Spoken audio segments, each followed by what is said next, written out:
some good time. Tiff, Dia, Graceful. We're going to be breaking some things down. And of course, those boys are going to be calling all the shots. But guys, it's been a minute. Let's talk EMEA, right? Alliance, fresh off Split 1 playoffs, Dia. Probably not the most pumped. The team we just can't quit. It's Alliance this, Alliance that. But at playoffs, I think that maybe didn't feel as good for them. Alliance did have the really big game that I think gave a lot of EMEA fans false hope because it was not their LAN by a pretty wide margin. Now, granted, if you're an Alliance fan for a long time, I think you should have expected this. It is Aku's first LAN. Alliance are still adjusting their playstyle in a lot of ways. I was on the Aurora side of the conversation for the majority of the regular season. And I will be the first to admit that Aurora didn't really shape up either. It seems like the regular season transition for Alliance went just about as poorly as it did for every other EMEA team, but because they are such favorites, it is a notable exception, Tiff. And it wasn't just a surprise to us. Aku as well seemed pretty surprised, despite the fact that he knows as well as anyone that it's his first LAN with the team. Yeah, exactly. I mean, to be fair, I did remember that whole spiel you and Graceful did, like, back in Split 1, comparing Aurora and Alliance. But Aku, being new to it, of course, right? First major LAN with Alliance. Let's go ahead. I think he actually had a tweet that he threw up as well based off his reactions. Definitely not the result we wanted today, but I still have to work a lot on myself to get better. Okay, that's mature. First off, that is mature. Thank you all for the support. We will come back stronger in Split 2. You know what I love about this, Graceful? Is the fact that we are coming back stronger as a team. We're not immediately splitting based off a lackluster performance for Alliance, who is used to being a group stage warrior. But you know who was the group stage warrior this time? Bandits. Yeah, I mean, outside of the fact that Bandits have been performing in the region before they performed on LAN, I was talking about them the entire time in Paris at EWC, and it was just so much fun to see them dominate. Like, they were crushing it. They had the highest score in the round as well, and they were just crushing through every single day leading up until the final day, where obviously they didn't get to the point where we expected them to be at. We even talked about them potentially winning the whole thing, and honestly, at that point, if you're dominating throughout the whole LAN until the final day, you kind of have to bet on them as well, you know, if you're going on past previous days. But overall, though, the roster is looking strong. Bandits now as well, instead of Elite right there, is looking to shape up really well. And we've even seen them in the sides of, you know, in the ENC qualifiers in some aspect. These individual players have been doing really well overall, and I'm just looking to see if they can pick up from their past mistakes and see if they can improve. I mean, it's been a long time coming for Kinda in particular. You guys, we've been commentating him since he was back playing in, it's like a 16-year-old from Spain. Now a couple of years deep, he's contending for some crazy stuff with Elite EU, now Bandits. I know we did have some reactions going forward in the Split 2, so I'd love to see if we have another tweet that we can pull up for them as well. Yes, Kinda. And a top 13 in finals. That is crazy, because they were crushing keys after group stage. For sure, the most devastating feeling after a tournament I've experienced, and this one hurts bad, and I can only imagine it's largely due to the group stage performance. Congrats to Unlimit for the win. We're gonna keep growing. I love to see this moving forward for Kinda, and hopefully Split 2 turns out well for them. Now, of course, Dia, Graceful, we're not alone.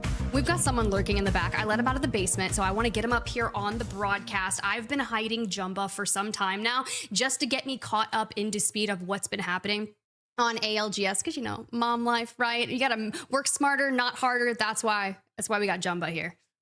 What's going on, guys? Excited to be part of the team now and be here for the broadcast. You've been released from the Apex content mines, I think. That's true. Absolutely. That's true. I was thinking about this. The first time we saw Jumba, it was legitimately, he was grinding content on land. I was like, this is the Jumba, and now he's here. Made it from behind the scenes, behind the computers, to in front of the screen officially, finally. So people call me a yapper. I get to do what I love, just talk. Perfect. You want to start talking about EMEA?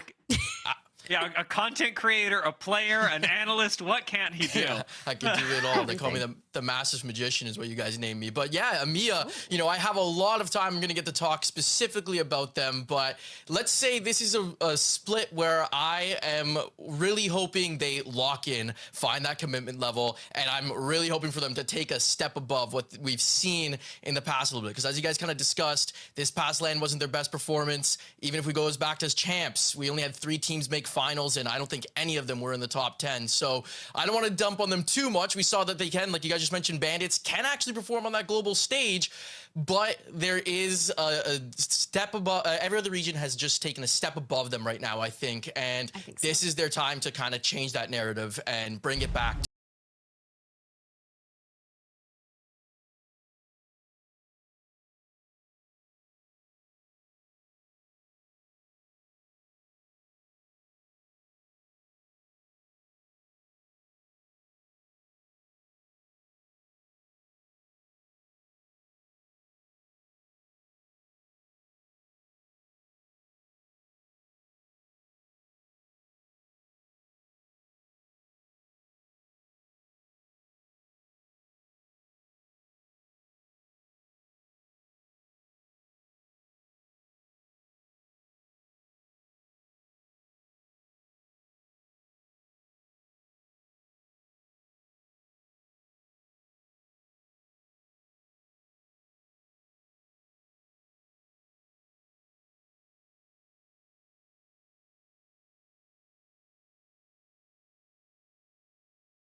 We have like incredible fraggers in EMEA, and yet we're talking about the super team thing. Like, whenever an APAC South team wins a LAN, they move to the Americas. Like, we get an incredible amount of talent importing to Americas through that pathway. But when we have Effect here, we have Zane here, we have Zuni here, we have so many amazing fraggers. I think Zuni was exploring his options about moving to the Americas for Apex, but we have a surprisingly low amount of exports from EMEA to Americas when compared to not any other region. I suppose APAC North has less. Yeah, we don't get them. Language reasons, but it feels like the APAC South to America's pipeline is there. Why is the EMEA one not?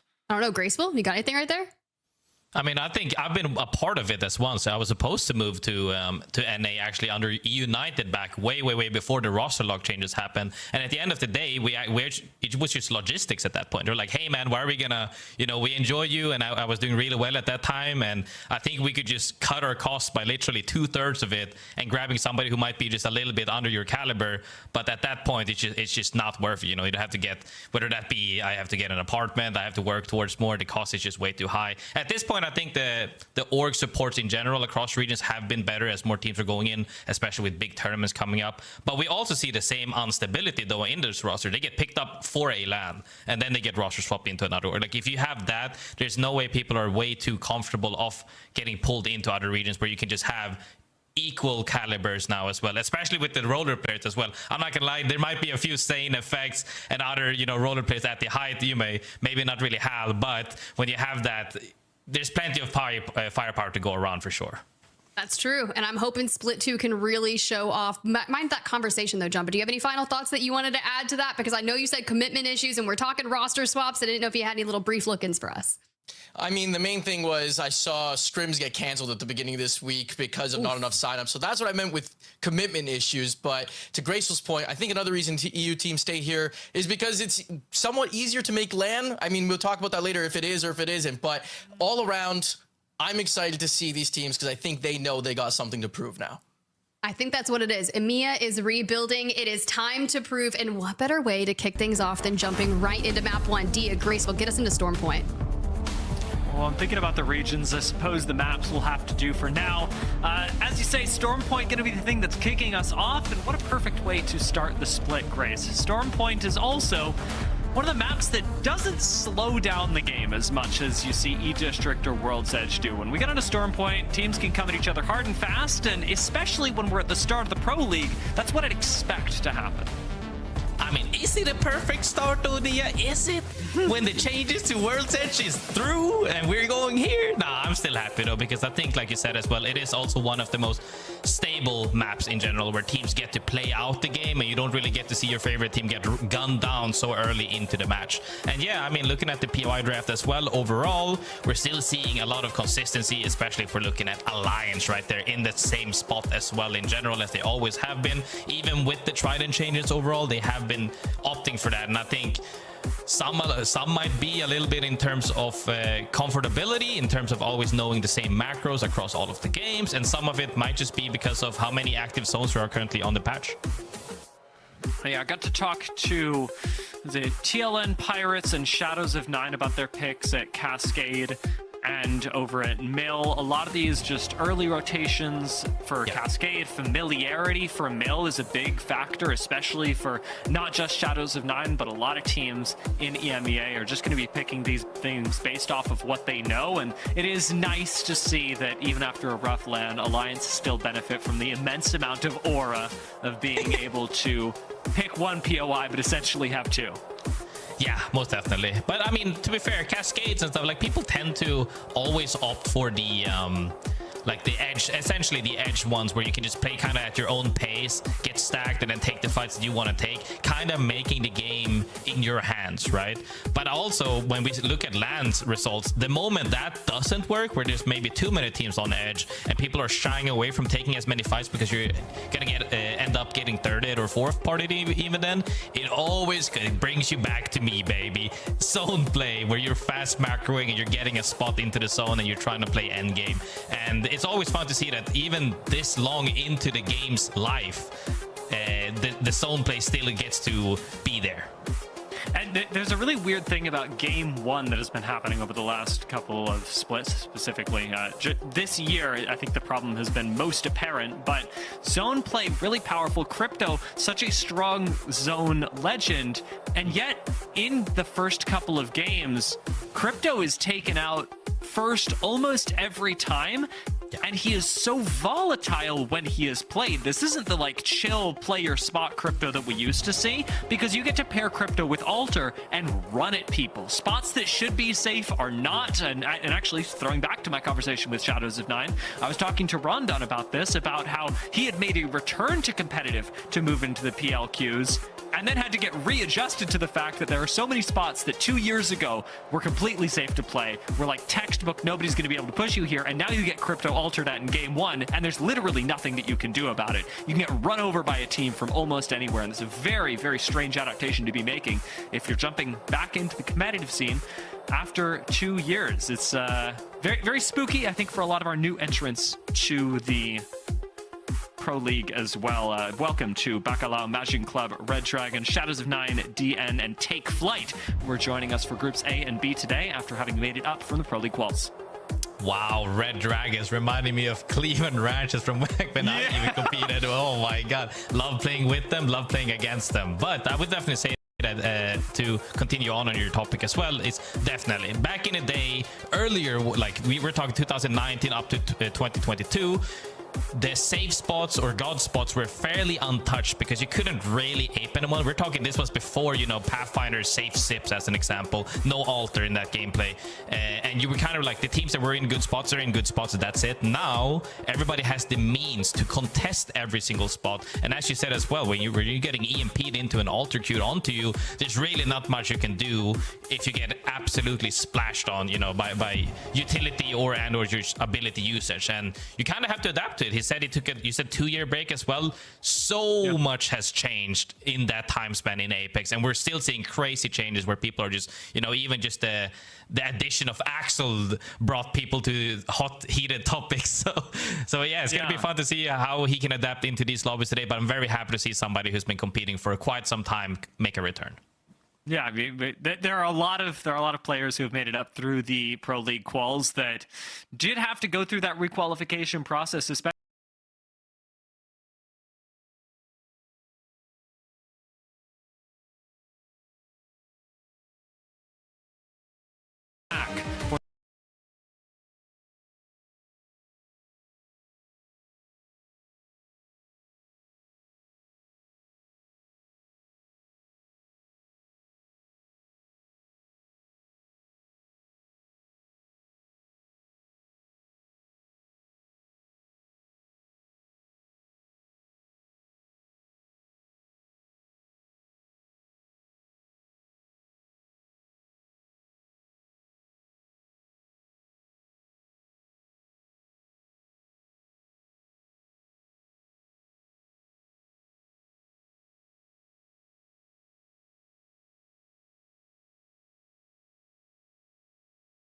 Locked on in, man. I'm excited. Are we excited to be here, Chad? I'm fucking geeked up. Are you kidding me, man?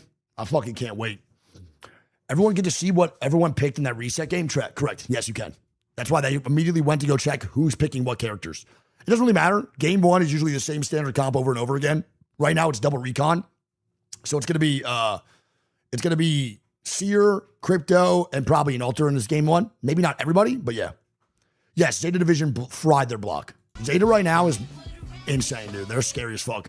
Yo, Pox, thanks for the 5 months. I appreciate it, man. All right, well, here we go. Yo, baby MB, 75 streak. Here we go. Alliance told me it's about to be easy work for him today. It's so crazy. I'm hearing easy work for Alliance when they're rocking Bloodhound, man. Like, I really don't believe that. I know it's Alliance, so I feel bad doubting him, but I just don't believe that Bloodhound's going to be the fucking saving grace for them today. That's the reason they're going to fry out. All right, Greek, who's your top 5, bro? Oh, wait, not connected. What the hell? Yo, who's your top 3 today?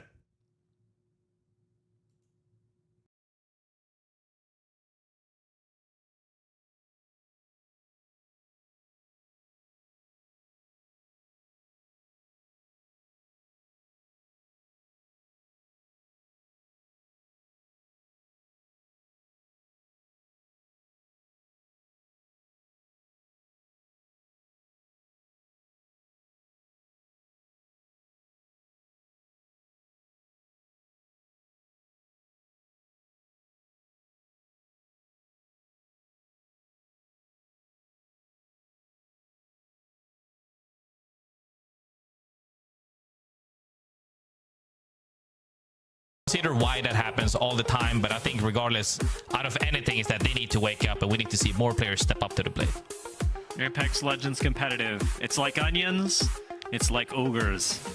And I want to see which of these teams looks like they've got the metal to cut through to the heart of the ogre and make it up to land, perhaps even claim a championship, something that has been missing from EMEA for quite a while.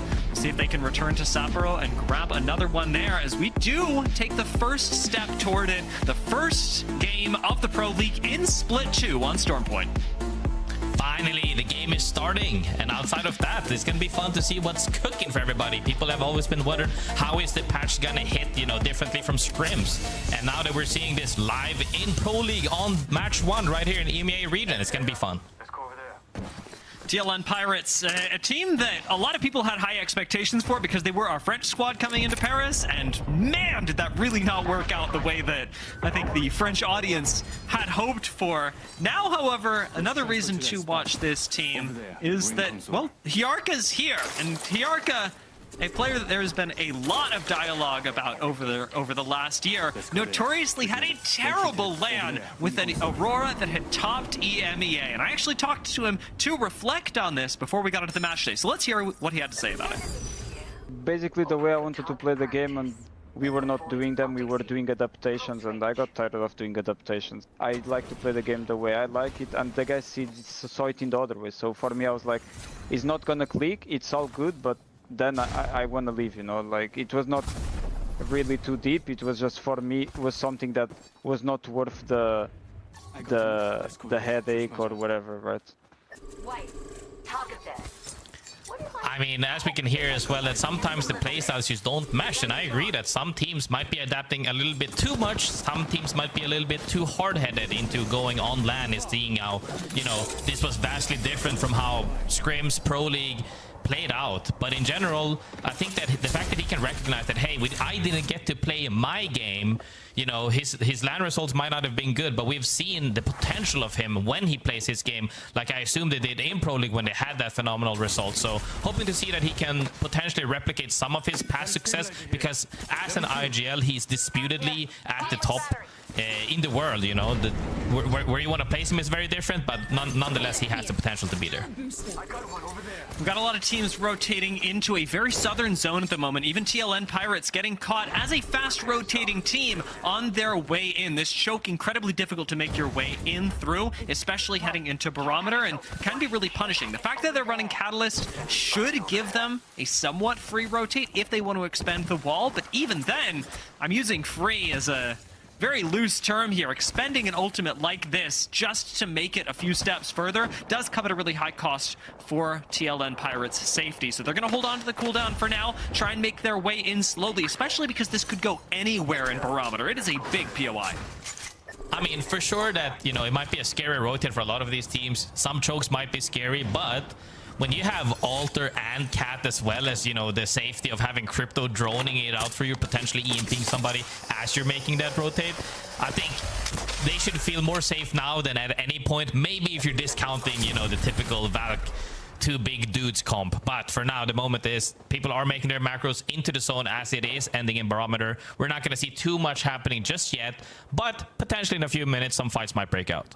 Yeah, notably Bandits and Alliance really close to each other. Bandits sitting at checkpoint, Alliance just clearing out North Pad right now. These two teams playing things a little bit slower, which we are going to see some squads do, especially with the change to attachments that happened in this split. It takes a lot longer to get powerful, to get to the giga state that you used to be able to reach so quickly with a little bit of Evo and some attachments that you just find around. Now, if you are an edge team, you're going to be walking around the edge of the map for quite a bit longer in order to get to the power level you need to run over teams that are in the center of ring. I think it's also one of the things that it inadvertently buffs edge plays that way, because now you're gonna be more stacked. You're gonna get equally stacked at some point, but you're fighting teams that are less stacked due to the loot changes potentially. So that's very interesting to see, as well as you said with the addition of the attachments. It's definitely going to be fun to see which types of weapons they are picking up, as well as attachments, because I personally feel like the weapon meta has changed. Like, we've had a pretty stable weapon meta for quite some time now. I've always said it was almost perfect, where every weapon is viable to a degree, where some weapons are standing above others, you know, with the addition of Hemlock being as strong as it was. But it's still very fun to see what weapons they play, as well as Nemesis is one of the weapons I always pick up in rank. We have played rank together, Dia. You always see me say it, where's the Nemi? And I think for some good reason as well, that weapon is absolutely exploding everyone. Yeah, I mean, it is ridiculous this season, and the ammo economy changes to the energy weapons alone have really pushed them up in priority. Yeah, as in extended engagements, energy ammo is going to make things a little bit tougher, but as a whole, it's a fantastic addition, especially if you are a player that, like Kinda, is trying to end fights as quickly as possible. It frees up much more room in your backpack for utility and the like, not just for yourself, but for your team. And Bandits could very well benefit off of that. Right now, playing the ridge line, they are still sitting around the edge of the map. Interestingly enough, very close to Made in Heaven, a team that I know would like to play zone, because that's what Synetic has done since the start of his career. Yeah, most definitely. One of the players that have to be able to play the game like the old classical way, essentially. But outside of that, some teams have adapted. And I think Alliance, one of the teams that is very strong at taking fights, not shying away from that at all, is already looking to scavenge, as we see people come out on drones in full tow right now, scanning to see if they can catch somebody off, as Catch actually gets a pick in a kill feed. Mamma Mia sitting on white shields in zone. Caught my eye.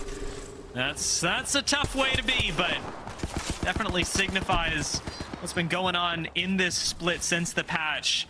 See how long Mamma Mia are able to survive, as we still have not dropped a team. 20 squads left, and like you said, the one pick that has gone off, still very recoverable with somebody like Crypto in the lobby, but watch as this zone starts to close a little bit more, because we are going to see some teams forced into each other very quickly. We are running with the Crypto Alter combination, and if you are Alliance, you've got an Axel on top of all of that. There's no possible way we can be ending fights faster. Yeah, most definitely. And if they get to sniff out your armor and you're white, potentially even blue, some of these teams is getting straight up ran down. Bandits, one of the teams that have had such previous good success as well, especially on the land of EWC 26, where they dominated throughout the group stages, are probably not scared to shy away from a fight at all. They're just looking to get stacked, seeing which zones, which side is cleared, can they clear out their backs to make sure that they're not getting pinched, and then they will probably just immediately send a fight.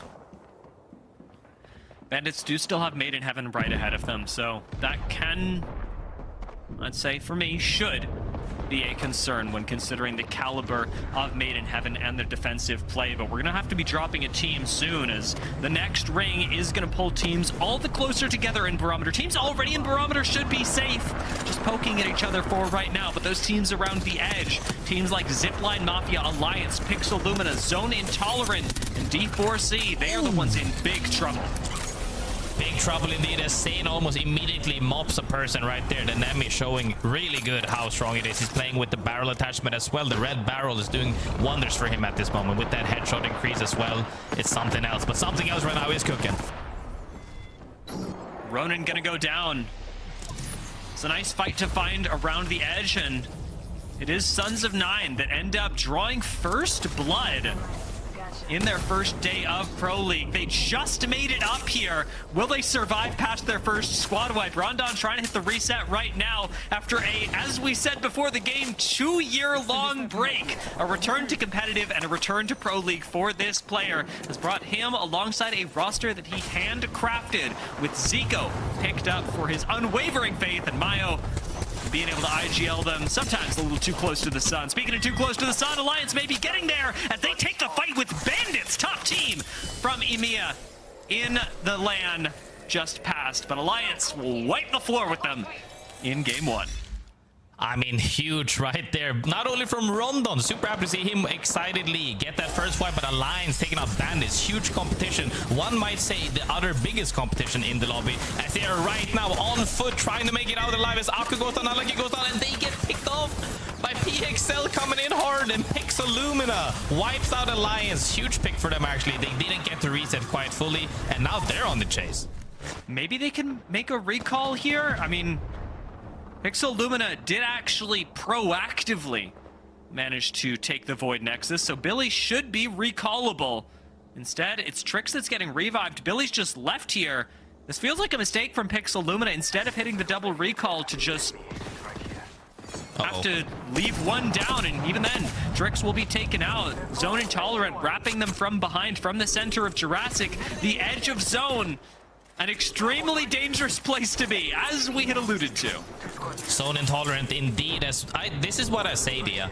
Depending on which group you're playing against, people like to say about Group A, Group B, Group C, which group is a group of death. I think the one that forces you to play out of your comfort, whether that be completely changing up your playstyle, because if there's 15 teams on edge, like we saw back-to-back-to-back 3Ps, you can't really get to play your game if you're used to being able to take these isolated fights. But right now, everybody's, well, on this side of the map, has been playing the same way, where they're just looking to lurk and see if they can hunt any of the teams that are getting into fights eventually. But now we're gonna have to see, is Zone gonna play out the same as always? But Edge so far is looking very spicy. Zone Intolerant, I mean, definitely playing as their name would suggest, and look to be that source of spice. 15 squads left. Zone Intolerant would like to take us down a little while longer, but with just ZIPLINE Mafia next to them, I dare say Zone Intolerant have bigger problems. The next zone very far away from them, and while cleaning your backs is important, you've got about a minute left to do it before you both just handshake death.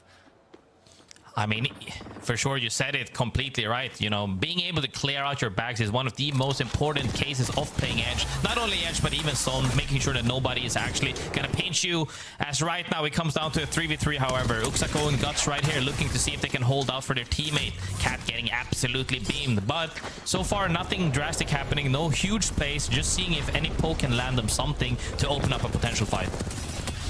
Chaco with a swing, aggressive, but he decides to take the team's fate into his own hands. A team's fate that seems to be slipping out of them.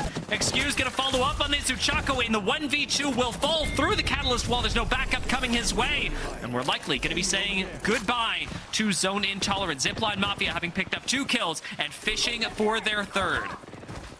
That was huge play from ZIPLINE Mafia, one of the teams that are actually really strong at fighting, showcasing exactly why this comp is so scary. First you're getting scanned, then you're getting TP'd through the wall on and getting for that team wipe. Never mind the fact that you also have EMP, but right now in this egg, huge fight breaks out as you're playing both layers. One team is trying to play the bottom floor and one team is trying to play inside. But you step outside too far, everybody's gonna angle you. Yeah, this bottom floor is not real. It's temporary safety, but everybody looking at this fight should be able to pick kills off of D4C. I like the idea of them retreating to the Void Nexus, but even that, a little bit outside of zone, do you really want to take that step so far back that you lose the small amount of ground that you've gotten with Nono down? Void Nexus again considered.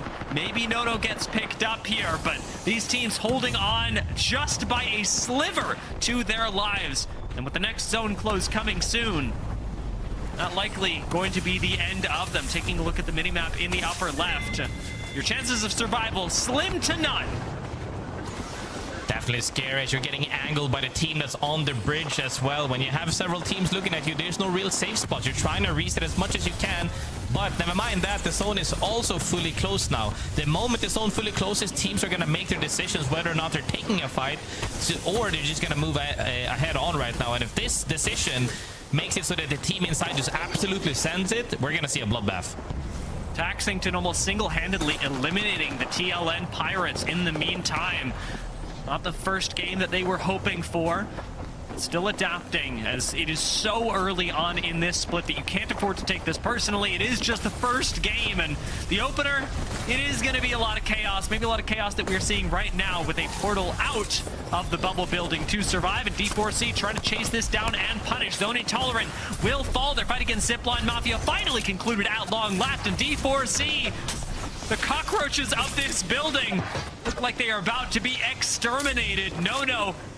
Hanging on through the nuclear war that has evolved in this corner of the map. And finally, 45 seconds from now, this will no longer be in zone, and one, if not both teams, will fall. Most definitely, this is starting to remind us of some of our ranked games right there, where the fights are lasting for forever, Dia. You need to send it. You need to close out that fight, but nobody wants to get thirded. And right now, though, Zane, Majin was eliminated by GG, doing really well right now. And this fight is still brewing right now, as everybody has no real safe spot. Zone is about to move in 20 seconds, as everybody's getting angled.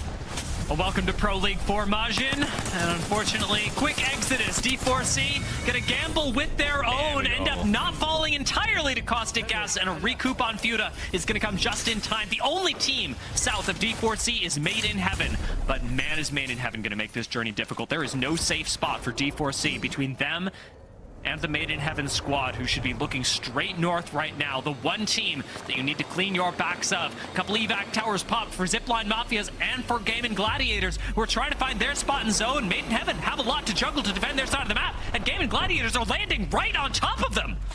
Made in Heaven was a bridge team initially, now getting landed on by GaiminGladiators. However, D4C might be looking to pinch this if they get the opportunity, because they have to pick a side, whether they're going the west side or the east side. They need to look for a pinch right here to see if they can get a potential playable area, because if you're coming from that east side, too many teams are going to collapse on you, as GaiminGladiators get absolutely pinched. Like it or not, they've sandwiched themselves, and even with this Catalyst, while there's no way that GaiminGladiators survive, the question is what happens to D4C afterwards. Made in Heaven, we're playing this so small that I was worried about them even defending against D4C, and they're still playing it incredibly small. Made in Heaven are basically just playing the rock right now and trying to abuse it as much as possible. That working out for now, as they do manage to hold on to this side of the map. Their cross is going to be brutal, because right now the fight that we're seeing is Take Flight ends up going down. This is where the zone is ending, right on top of ZIPLINE Mafia and 3 men, or I should just say ZIPLINE Mafia. ZIPLINE Mafia still pulling out those kills and getting more placement points as we go, as well as all the other teams. Well, I wouldn't say all the other, but 2 teams currently right here. Red Dragon as well as Shadow of Nine is sitting right there on the northeast. None of them are actually safe from here. One fight is gonna have to go on. It comes down to which team is proactively the most. Red Dragon is underneath, is gonna have a harder time to fight above, but they might actually get absolutely dropped on. If there's ults accessibility right now on the team, they should be getting 8 here with an EMP. We're in the top 7 squads, and Red Dragon and Shadows of Nine are right next to each other. Both of these teams, were they to make it, would be a huge moment for them, making it up to Pro League and winning their first game in it. There's a nice knock and enough for Red Dragon to decide to fully wipe out the squad. D4C gonna go down. Made in Heaven starting to make the cross over to this fight, and Red Dragon forced inwards as they have just this corner right outside of zone that is safe for them. What lies on the other side of this ridge? Red Dragon will have to find out. 3 teams are safe: Infinite, Mamma Mia, and ZIPLINE Mafia, as the other teams all have to fight their way in whilst getting absolutely looked at by everyone. You ZIPLINE Mafia in the water, Mamma Mia, Infinite, sharing the house on different layers. It's gonna be tough for these teams coming in from the northeastern side. They're gonna have to fight Made in Heaven, Shadows of Nine, Red Dragon, whilst getting gunned down from long range. This is looking like a terrible cross, Dia. No ult for Shadows of Nine, but they are running... Oh, never mind. They are running Bangalore, I say, as Bangalore dies. So Smoke not really going to help Shadows of Nine right now, and it looks like we will be losing a team that made it in from the Pro League qualifiers. In fact, maybe losing both as Red Dragon actually fall first. Rondon takes the creative, if not fruitful, angle through the zone, and with Shadows of Nine and Red Dragon down, we are down to 4 squads. Made in Heaven isolated in their corner. Made in Heaven playing the zone game of their dreams right now. This team wasn't able to make it to the dead center of zone, but my God, has Cinetic been able to IGL this squad to a spot that I thought impossible. Meanwhile, ZIPLINE MAFIA fought their way in from the edge of the ring, and MAMAMIA and Infinite are the only 2 zone teams left. MAMAMIA and Infinite actually has to fight before ZIPLINE MAFIA and Made in Heaven. Made in Heaven has a couple of fence lines as well as rocks to play. It comes down to what Infinite will do here. MAMAMIA has to drop. Will they fight for that? And will ZIPLINE MAFIA go for the second placement guarantee? Or will they try to win the game on its own? Because the zone actually ends on ZIPLINE MAFIA. However, Made in Heaven not going to make that easy. You called about the IGLing before. He has once again, Cinetic, one of the players that can put you consistently into that end game, is currently in end game. Can he close out the game? However, it's going to be very different as Infinite is going to have to make a decision once MAMAMIA chooses their option. Everybody, eyes on MAMAMIA. I think Black Venom on Seer could be the X factor this game. Seer is so powerful on this patch and can completely shut a team out of their options. That's the decision to fight against Made in Heaven. Can Cinetic play defense? Unfortunately, even with the Prowler, he's unable to for now. Jans and Nags, though, know their job. It is just to hold this rock for the moment, play anchor, even as their IGL will fall. The trigger pulled on the other side as MAMAMIA do end up expending a lot of their Seer cooldowns to try and take out the ZIPLINE MAFIA, who have stayed alive for so long. Made in Heaven now playing for this win as a duo are gonna go for the box of Cinetic. Jans will be cut down on the way, and our zone teams are making things real difficult for the teams that made it in along the edge. Infinite wipe out Made in Heaven, and it's just ZIPLINE MAFIA below MAMAMIA, but Black Venom is down, and ZIPLINE MAFIA, they're going for the kill. MAMAMIA are out. ZIPLINE MAFIA as a duo are gonna try and hit the high ground as Infinite drop down, splitting up the fight. Kizaro's not able to make it back up. He's completely out of the engagement, and it looks like ZIPLINE MAFIA from the edge of ring may have found themselves a winning position. Excuse the last standing though, and Infinite from zone will claim back the win. Infinite with that proactivity. I said that, you know, they're gonna have to make a decision based on what happens. They said, heck no. What we're gonna do is we're gonna play proactive, and we're gonna make the play on Made in Heaven on that one person playing the rock. Cinetic getting caught off guard with that EMP play, wiping him out, managed to hold their ground, forcing the other teams from ZIPLINE MAFIA as well as MAMAMIA to go for that fight extension to get that, you know, like I always say, you just have to play for placement and kills. They played for it. Infinite came in hot right there, close out the game, and that's a great start. Not only the fact that they won the game is good for their series, the fact that they're being so proactive game one, where we typically see a lot of teams start slow, they are starting very hot. It's funny because I have a lot of good things to say about Made in Heaven this game. I was very happy for them being able to make that cross. I think that proactivity is somewhere where Made in Heaven really struggled, despite the fact that they made it into the zone, and it was overall a good game for them. Made in Heaven really looked like a team that was playing extremely conservatively, and it bit them against Infinite, who had so much more proactivity, even playing from a spot in zone. I think knowing when to pick their fights really changed the game for Infinite, of course, leading them to that game one victory. But I'd include ZIPLINE MAFIA in this as well. Different play style, but absolutely a proactive squad, and there's a reason why we are seeing both of these teams at the top of the leaderboard. Infinite 21-point gain, ZIPLINE MAFIA not even that far behind at 19. Most definitely seeing all of those kill points as well for ZIPLINE MAFIA has been doing really well. As we also, though, however, taking a look at the bottom side of the overall right now, looking kind of cold for the moment. We have seen some sense of aggression. We saw Lions take out Bandits, two of what most people might consider really strong in this matchup for today, but they both get taken out because there's too many teams on edge here. How many 3Ps did we see right there? We saw a straight fight, and then a 3P, and then a 3P, and then a 3P. It's absolutely crazy. Yeah, I mean, 3 of your best teams from EMEA at land, 4 if you include TLN Pirates.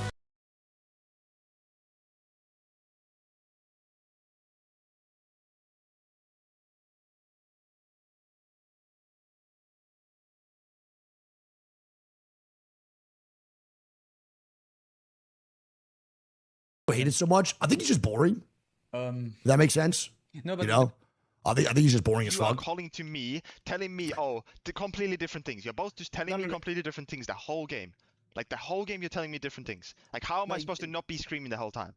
Like, you're telling me, oh, it's not going through you. Yeah, because one of you is saying they're in the building, one of you is saying that they're playing the spot. Like, one of you is saying to fight, one of you is saying, oh, we can't. Yeah, I know. Then if they're in the spot, we just kill them. It's as simple as that. I know where you wanted. You wanted to play bottom left. My point was they're in the building, but if we take that spot, they're gonna fight us for it. Yeah, but then what? We just lost because we did nothing. We're gonna die. We have the worst spot. We Dude. need to go there. Like, obviously, we need to go there. 100%. We have caustic. What are they gonna do? What are they gonna do? We have caustic, bro. Like, what?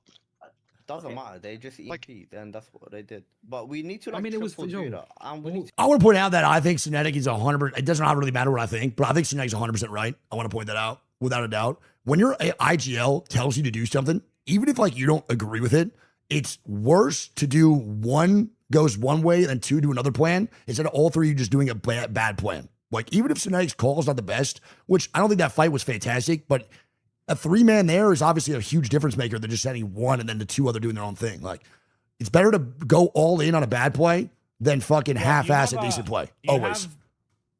Made in Heaven POV. Yeah, dude. I just thought my chat, bro. They didn't listen to Synetic at all, bro. Bro, they've been arguing. They haven't stopped since the game. Yeah. Since the game finished, they're still arguing. Well, dude, low key. You guys just got third place. Just fuck off and get fourth rid of place, it. I think, right? When Oh yeah, the third overall though. You're right. Yeah. Like, Yeah. spam. But bro, low What are key you though, arguing for? Synetic has full right to be upset though, dude. I would be pissed too. I can't cap. Needs to be one I conversation. said it to my chat too. I was like, bro, I like the comms already, but how are we just counter calling the IGL game one The whole time. and then doing the exact opposite of what he said in the end? Dude, he said they did the exact opposite, bro.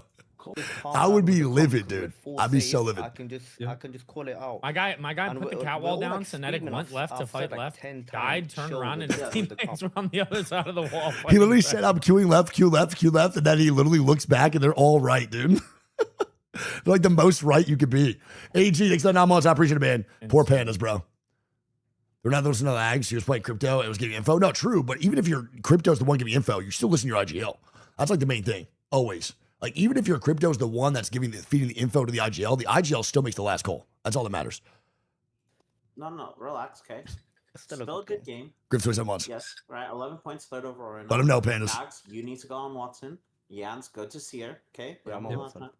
That's I'm the almost call, ready. okay. There we go. All right. Let him know, The problem in pandas. that game was we just kept on talking. Like no one, like Yeah, this is that's the problem we exactly. said. We just need It's to just chill we, there. we didn't have a chill call. Okay, no one said to chill. No one registered. No, in we their did, head, like, bro. No, bro, we did. Well, no, Dude, poor pandas, bro. Bunch of 8 months, dude. Poor pandas, dude. Oh my god. Crypto game though. Like, I'm trying to make a plan out of the info because that spot was bro, I don't Dude, know. they need to I relax, actually bro. They're don't know, still like- third place. I That's can't why lie. let's go next. We still don't win that game, by the way. No, we get no, we don't. we win, get but we second get at second. least. We could get second. Yes. Nah, Oh my I god, don't- bro. I Saying don't we're think done, so. dude. We gotta chill, man. We gotta relax. Dude, in this situation, like, we're still one game deep. We have 5 more games, bro. No, listen, one. He said, I said, Dodgy AP that finalized. It's fucked, but still a good game. It's still a good game. That's what I'm saying, bro. You guys had a good game. 30 seconds. All right, here we go, man. 30 seconds to match 2 comes on up. We'll see what happens, bro. Don't forget a lot of good names, bro, in the bottom of the leaderboard moving into game 2. I mean, we got teams like Bandits with 0 points that game. Alliance only get 3. The boys over at Pixel get 2. Pirates get 1. Ronin got 1. Take Flyte only get 3. GG only got 5. So right now, it's kind of a switched up leaderboard, dude. Some really good squads at the bottom of the barrel right now because of all that shit show, the bonanza that happened over on Cedo Station Mountain or Hillside. It's fucking tough, dude. Like, this shit's rough, man. Tried to pull the team back, and they just said, oh, still fighting. I mean, yeah, that's how it goes.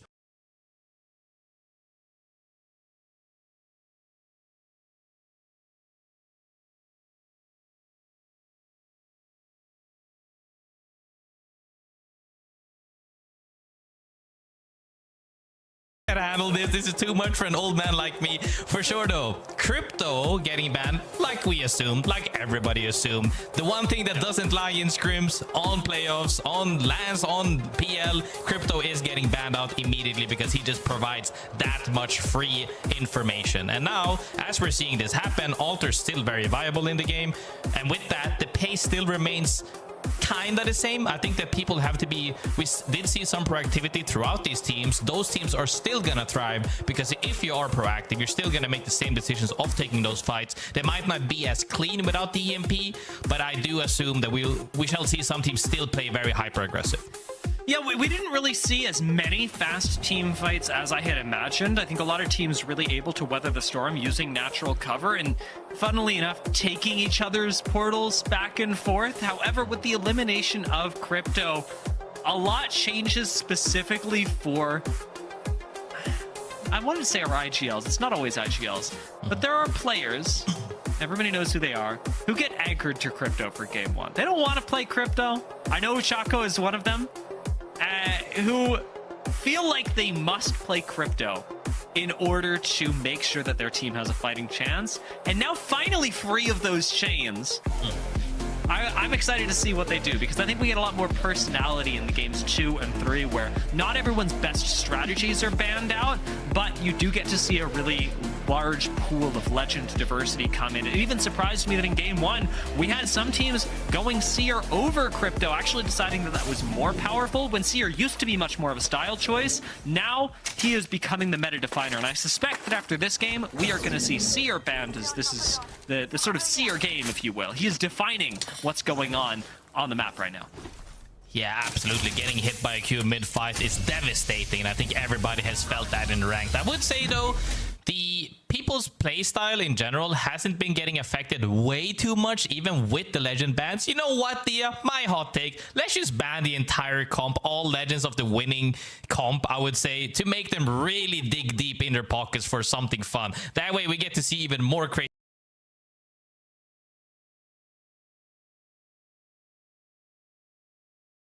comps come out. But as for the moment right now, though, we are seeing a ton of still Alter, still some Catfishes, but a lot of Seer, like you said as well, should be getting banned out after this match, as everybody's opting for that real like fighting prowess that he brings to the team. Red Dragon right now, by the way, making my dreams come true. Take a look at their comp, left side of your screen. They got a little purple next to them and a number 7. Red Dragon, Pathfinder, Rampart, Newcastle in game number 2. They are the definition of defining the meta right now, or I should say attempting to, because this is on paper not good at all. But if they're able to make it work, they're certainly going to be bringing a new style to the ALGS. It is only their second game back, but it seems like they've got plenty of confidence to make this work. And taking a look at the zone, you are going to need a lot of confidence to walk your way into Downed Beast. A team like Bandits made a quick rotate out of Checkpoint, where they actually had a ring console. I believe Alliance have one at North Pad as well, so a quick rotate available for them. But teams like Shadows of Nine, Mamma Mia, actually getting one over at Barometer, should be able to make it in, but it is a race against the other squads that have similar information or have even made the appropriate read off of the other teams moving near them.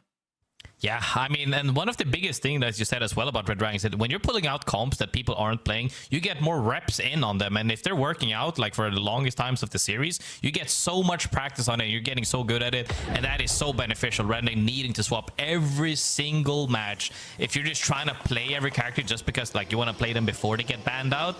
But I think, honestly, for some of these teams, and Red Dragon, undisputably, for the longest of time when they did compete back in the day, have always been meta-defining, almost okay. They play what they want to play. They don't care if the rest of the lobby is playing it. They're going to play what they think is strong, and they have been making it work. So going to be very interesting to see if that pans out the way they are expecting. Even though Ronin did get eliminated really early last game, I'm happy Arctic is in Pro League. We talked to him during the ENC qualifiers, but Arctic actually being picked up by a Pro League squad here is really nice, especially after his great performance in those qualifiers. Ultimately, for those of you who have not heard, the ENC was postponed. I'm not sure exactly what that means. We're all figuring it out as a group, but the fact that it got Arctic into Pro League at all, I'm calling a win. I mean, most definitely, you know, we had that interview with him as well, and he said, hey, I'm actually teamless, Grace. And I was like, what? He should at least be getting several trials to see if he can fit into any of these teams. If an old man like me still get reached out every now and then for some PL seasons, he should be way up ahead, getting 100 trials per season for sure. I'm so happy to see him landing on the team because this is where we expect him to be. We have seen, you know, after kind of he had a really high, and then he kind of was low ceiling for a bit, and now he's back to where we get to see him the most comfortable, potentially, hoping to see that he can pull out some performance that he is so proud of. However, speaking of performance, ZIPLINE MAFIA, so far 19 points. You know how I like to talk about that average. These guys are starting the first match by 19 points, making it so that they have more cushion in case things don't go their way. Well, the ZIPLINE Mafia do spread out away from Take Flyte, who were fighting them around, or who had the potential, rather, to fight them around the edge of the ring. It's interesting to note what teams don't have that option this game. Teams like Alliance and Pixel Lumina, who we noted were early exits from game number 1, are now forced to play center of zone because it's just the optimal move. When you're landing this close to the ring, you've got to make your way into Downed Beast, a POI that, as we noted, is especially punishing to make your way into late, especially with this amount of Watsons in the lobby. There's a lot of ways to hold on to territory, and it's really interesting to see a team that I talked about in Game 1, Shadows of Nine, who landed over at Mill, be unable to, even from this proximal POI, make it in to Downed Beast. It's going to be hard, as we saw as well. So many teams on edge are now looking a little bit passive as they're still stacking up gear, because it might take a little bit longer than it used to do previous patches. Right now, people are wanting to get on that purple as fast as they can before they end up taking fights. But will we see a repeat there? Will we see a repeat of the 4-3-piece back-to-back, where there's too many teams lurking for those fights? Or are we going to see a little bit more people hoping to get into the zone earlier, as we actually see Alliance quite early here, even though they have a closer POI, obviously. Bandits could play a bit aggressive, try and finish off the kills that we've got on the low ground if Alliance don't end up helping them do it, and they do. D4C, our first team out at the hands of both Alliance and Bandits. So the teams that eliminated each other in Game 1 help each other in Game 2. Honestly, I'm very happy to see still, though, that Alliance is, like, this is one of the things that I talked about, like, being able to adapt as well, is that if zone is on us, we are playing zone, because we have free top 3 positioning, essentially. We can actually get into zone very comfortably, or if we can't, if we don't have the zone, we're gonna play edge, and being able to adapt is really good. And speaking of adapt right now, Take Flyte still with 3 points on that leaderboard right now, looking to take a fight here, has Matafe, one of the returning players as well, hopefully does well. Matafe does not silence anyone. I don't know if they're going to be able to claw this fight back, but taking half of his HP and moving back down to the low ground, an extremely rough start to the fight, and there's 3 men Take Flyte. Skirmish. Going to be deadly for one of the teams. They are too close to escape unscathed. Aniki, nice swing onto the roof, but unable to take control of high ground just yet. They are going to lose Pablo Minecraft first, leaving everything up to Aniki, who now has high ground and no teammates. This not looking particularly good for Take Flyte, but for 3 men, very happy about the state of affairs. The Nexus going to be taken by Aniki, it looks, just in time. He is going to get out to medium safety, and 3 men uninterested in letting this kill go. Haneki might have gotten out, but there's no way he doesn't get absolutely chased down for this moment, as they are hunting him down. 3 men puts him on 1 HP. Val comes in, he has to turn around, and he's going to get absolutely eliminated. Right there, Dia, we talked about it. You know, we play a lot of ranked here. We play a lot of games together, and I love that a lot.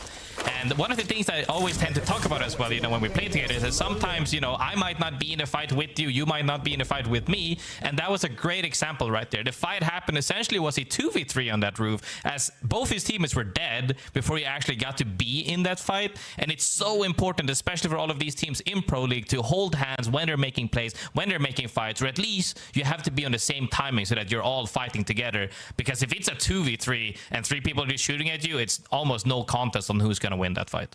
And it's very funny that we're looking at that fight and going, Catalyst is the last one standing, because it is Anchors that really do have the high barrier of execution to this, having to play both covering for their team at a long distance and being in the fight at the same time. It can feel almost impossible to balance, and it's why the best Anchors in the world are so, not quite flashy, but so impressive, especially to longtime viewers of the ALGS, because they are able to navigate these 2 disparate responsibilities so well. Now, in that case, doesn't go super well for Take Flyte. That's okay. You'll get another shot. It is just Game 2, and we've got 6 of them today, though nobody likes dropping donuts. It's, there have not been worse starts, but there are better ways that the game can go, shall we say. 3 men will get a little bit of information around the edge of the map. They are relegated to playing edge for the rest of this, given how long they have taken to rotate in, and I think that is completely intentional.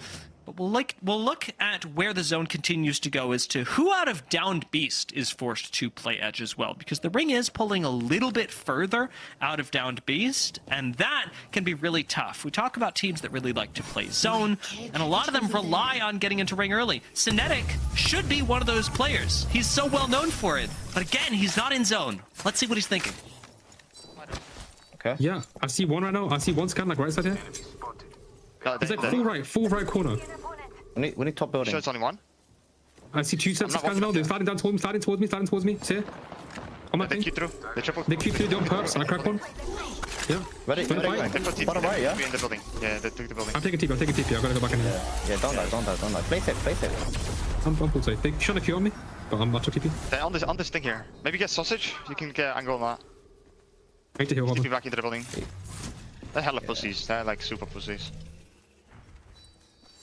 Kind of right. They're running. They're running. They're running. Okay. Nick, we do need to kill someone here, bro. Playing solo is not the best thing to do here. I know. I think we should just kill everyone. I don't know. Like, do we? He's all the way for like far. They're trying to. Yeah, I think we just kill these guys. I'm not gonna lie. I think we just kill them.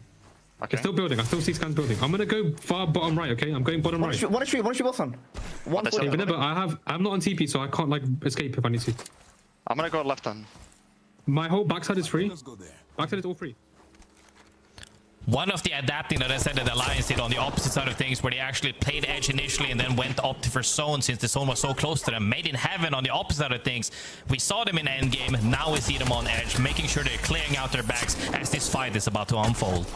This is 2 games where they've been forced into playing Edge, and it even feels uncomfortable for them when we're talking right now. Really unsure what fights they're able to take and how exactly to start them. Made in Heaven are again going to be forced to back off, and it was funny listening to their comms, listening to how they're trying to coordinate, because they're being critical of ZIPLINE Mafia right now. They're being critical of a team that's trying not to take a fight with them. ZIPLINE Mafia don't have an advantage, but ZIPLINE Mafia got way closer to winning game 2 than you did. So let's see who actually comes out the better in this, or rather in game 1 than you did. Let's see who comes out the better in game 2.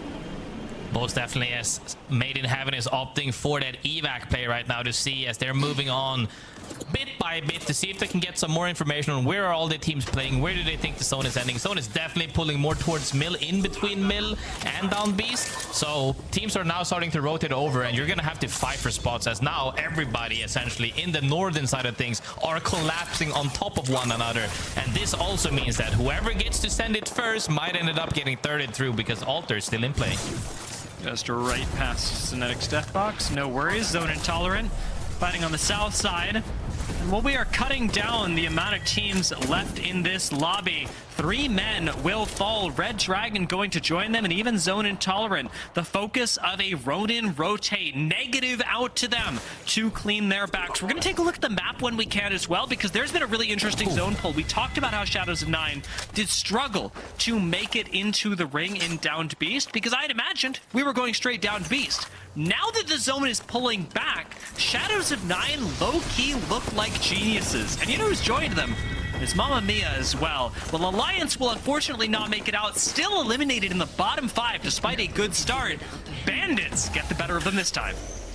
You know, we were talking about the different zone algorithms that people have been quite critic to as of lately, but we're seeing the zone ends up pulling towards the compounds in between both POIs, and that, like you said as well, really panned out for Shadows of 9, and it's so fun to see. However, on the other side of things, where people aren't in zone, everybody's forced to fight, and one of the teams that are fighting right now as well is Bandits, one of the teams that was right next to Alliance.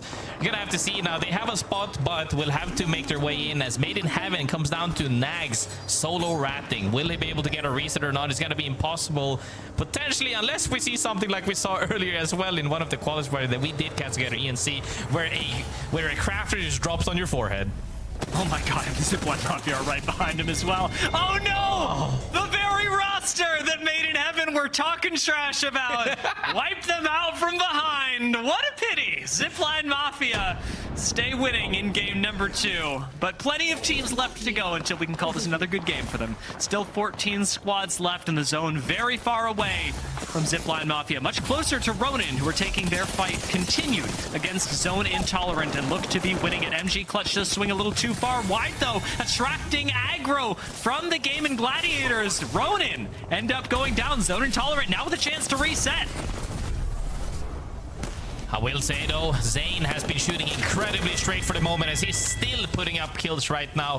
GG has been playing so well from the southern side of things right here in the zone, where they have been just taking fight after fight, coming out ahead on top right now. But Pirates, one of the other teams right now, comes down to Kiner, one of the teams we talked about early on, comes to a 1v3 and gets absolutely mobbed. But I was talking about Alter in the 3P comes right now. Summer Haze make their way in. Zuni actually on the reset.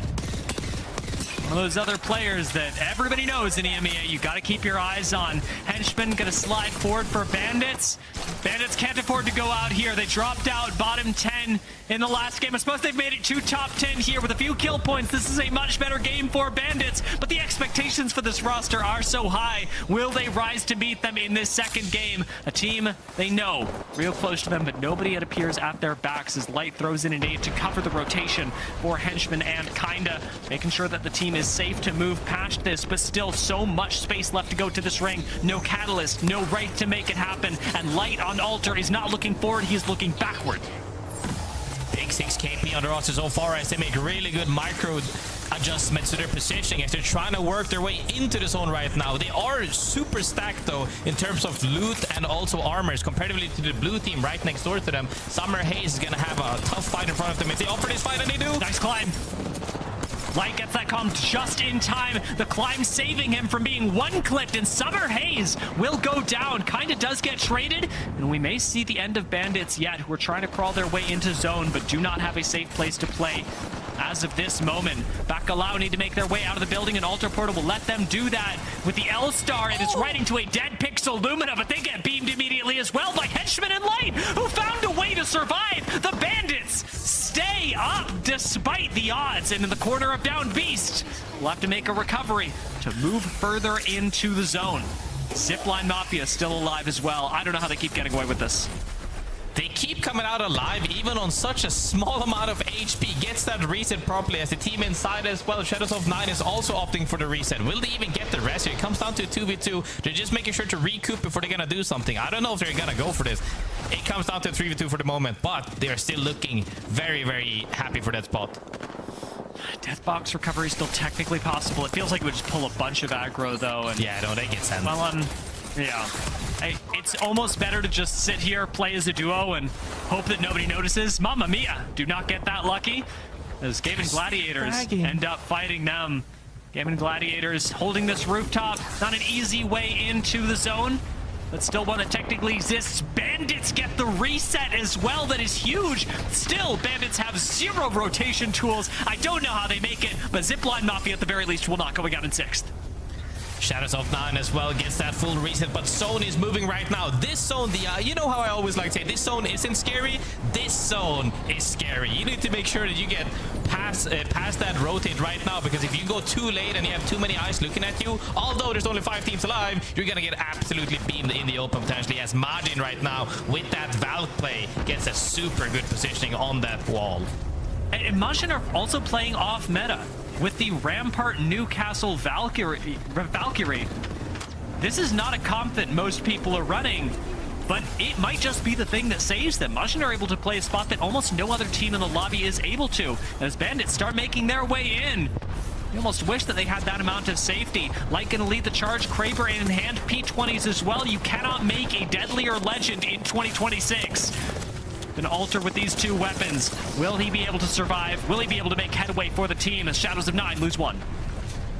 Shadows of 9 might lose 1, but they actually get to blast GG on that fence line on the other side of things. They should be able to get this potentially. GG is in a rough spot, but Bandits hasn't really noticed them right now as they are occupied to fight for that lower side of the building. As they are actually opting to fight once again. They are not shying away from a fight, and they've been coming out on top for every single engagement outside of match 1. Really good move for Bandits. Just keep everybody on the back foot. Kinda's going to get back on his feet. Light does get caught on fire and has to leave the building immediately as the fence is a little bit too much for him, but reset available on the bottom side of this building. You have to hope for Bandits. Still have Henchman. Not sure if he's got ult for right now, but Light just moving the team around at, if you'll excuse me, light speed to try and survive. Doesn't look like it's going to work for right now as Henchman will fall, but Bandits still very much in this fight are going to try and rip the res on the bottom floor. Can Light play defense for the team? Winkler takes half his HP. The Shadows of 9 have dropped down to the low ground, now no longer have a clean angle onto this squad. Can they swing the outside of the fence? Shadows of 9 right now finally angling them on their side. They shouldn't have been made. They should have closed out that fight earlier. Now they're in a pinch potentially. Shadows of 9 getting absolutely beamed. I would say as Rondon goes down to Kinda. Absolutely crazy Prowler action right there. Maybe he got Kraber as well. Who knows at this point. But are they going to opt to fight for the wall side? Should be their next play. But the 3P is always lurking right now. Bandits is looking to do something. He kidnapped somebody. Light is skynating. I like that Zico goes for the res. You gotta try it. But Light fishing for the angle is gonna find the 150 through the wall, knocks Myosin, and it's time, and Bandits know it, to clean out another squad. Shadows of 9 get cut down, and Bandits take out another team, harvesting this lobby bit by bit. Majin have played stalwartly in this corner. The fence covering Bandits is going to expire eventually. Majin are literally in God's spot. You have to imagine that they win this game. From up on top, DN have got to focus, but are unable to actually shoot Bandits as they share the building. These two squads surely going to fight for second place. DN plays too slow and Bandits manage to get under them. This is absolutely horrendous for them because now they have to drop. There's no way they're playing for this. Majin should have the absolute free win here if the fights pan out the way they are expecting. Oh, look at what they're doing! As they're Newcastle ulting straight to the side of them as Bandits on the inside gonna ultra out and have the safe spot. Is this a bad potential? And they're getting sent by Bandits! Bandits know they messed up! And now being able to take the fight for second, they've got to actually win it though! The Bandits will go down! The first squad eliminated, and Majin get to clean up the chaos! DN and Bandits with a messy fight, and DN with a big fumble, letting Bandits slip underneath them. I will say, if people didn't notice that right there, please go check the VOD right now because that match is flipped several times. It flips when Bandits made it under the house, which they really shouldn't have been able to. It should have been crossfired right there. And then the fact that the team went into Riverside, Bandits came out and full swung way too early when they were the last team to engage properly. If they just held their fence line, they should have been the 3P to guarantee the fight.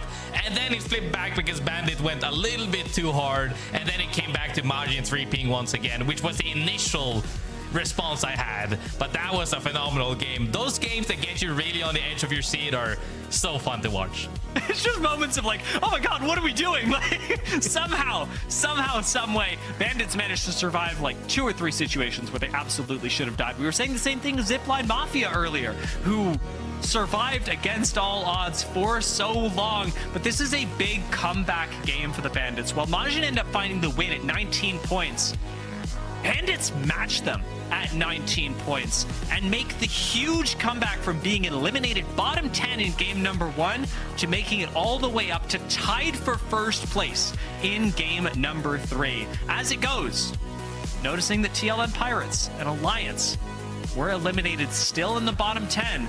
This is a sharp departure from the other squads that people had great expectations of. I'm going to note as well, GaiminGladiators should get their flowers. They also managed to make the jump up from bottom 10 to top 10 in the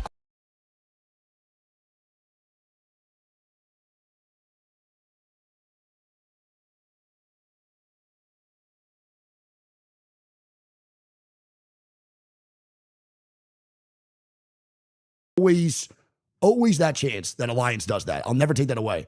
But I think to find the consistency of consistent 3v3s, not only just because it's hard to take fights, but now that everyone can shoot, I think Alliance have been facing that harsh truth for a little bit now, in my personal opinion. Because they're a squad that always like to fight early. They like to take 3v3s. They like to bully squads. It's way harder now to bully teams throughout any pro league or any international gameplay or even just your own pro league because of how good everyone can shoot nowadays. Not every 3v3 is a guaranteed win. It's tough. It's really, really fucking hard. Like, even the bottom of the barrel Pro League teams have certified shooters on their squads. I think Hackers and them are low-key facing that reality because a lot of the 3v3s, when you go way back when Alliance was playing like earlier, like 2 years ago, it obviously affected him, but Aku's also great. And they just were steamrolling squads, 3-0, 3-0, 3-0, barely even taking damage. Nowadays, they're lucky to get out in some of these situations with maybe one player at like 80 HP. It's really hard to find those steamroll fights. It's really, really tough, dude. It's hard. I think they're facing that reality. I'm really curious if they're going to go now the next 4 games just Bloodhound. We do have a Seer ban, by the way. So it is Seer Crypto now out of the mix. I'm really curious if we just get Bloodhound 4 games right now, man, for the boys over at Alliance. If we do, I got to see what the fuck that looks like, bro. I don't think Lufka's live, sadly. Lufka never streams. Unfortunately, man. It was ever since Effect left, but I don't think it's just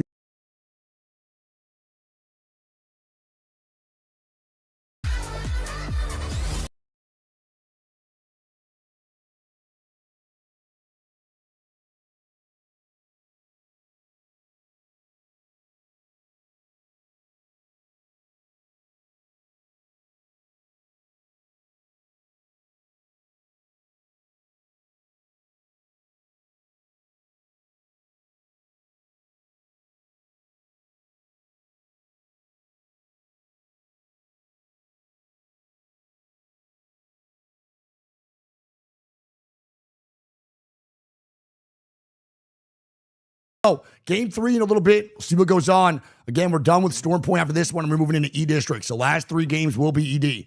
I'm guaranteeing right now we'll probably see a massive increase in fucking Watson or Mad Maggie. One of the two. With Seer Crypto out, probably one of those 2 characters going in. Bandits is Kana's team, correct. Exactly. I mean, the top tier shooters nowadays, bro, they like, it's not easy to be like that guy that's always just dominant in these gunfights. It's really, really hard, dude. Even like the best shooters that we know. I got you. You're good, Birdie. Force, I mean, like even the top shooters that we know across the world sometimes will have very inconsistent matches or inconsistent match days or tournaments just because of how much the skill level has just like literally gotten equal in the shooting department, dude. How's GG doing? Not bad. I mean, they're in 18. They have 18 points right now in like 6th place or 5th place. What up, Colin? Thanks for the follow, man. All right, chat. Last game on Storm Point. Where are we going, dude? What are we thinking? We have not gotten Wall yet. So we've gotten Down Beast. We've gotten Barometer. I'm sticking Wall, dude. I'm being fucking absolutely a douchebag, and I'm going fucking Wall 100% right now. Thank you, Flav. I appreciate it, man. You're good, bro. Thanks for the sub. Love you. We're going Wall, bro. Give me the fucking Wall end game that I'm craving, bro. Give it to me. Give it to me. Give it to me. Give it to me. Give it to me. Give it to me. Please. Mill? I wouldn't mind a Mill side zone either, dude, actually. That'll give me a vibe. Why doesn't Aqua just go and just pats himself back? Kersey, literally so mid, right? Insane. Hockey's also has the Q. Literally so mid. It's just a good bang for the buck. That's what we always. Building eventually. Peen Insula. I'm down for a little fucking peen, man. Especially now with the zooming effect we got, brother. Give me a little peen side zone. Floor fight, breaching out. Angel thanks the fucking prime, man. Welcome to the nation last week. Who's that douchebag that sounds like that? I'm with you, Awaken. What up, Revol? How you doing, bud? DeJono thanks for the 14 months. Ah, yeah, Kirsty, the fries suck ass. Wall end game, give me. Give me that fucking wall end game, baby. Launchpad, also down for that. Any other crazy stats? Who's the kill leader right now, bro? Is this gonna work? Dude. This fucking, there we go, it's working now. Who's the overall kill leader right now so far? So overall kill leader through 2 games is gonna be Lupka and Kinda, love that. Overall damage leader is that boy Moyosin? I actually don't know who that is. Shadow 9 player. 3.3k damage. Goat Meal. Also on M&K. So 7-7. Low key, pretty low, man, for the first 2 games, only being top kill leader is 7 KP apiece. Not crazy. How many blocks today? We got 2 blocks today. EMEA block right now. America's at 5 p.m. We're locked and dialed and locked. Here we go, man. Game number 3 on the way. I'm never going to get free bit with legs. I think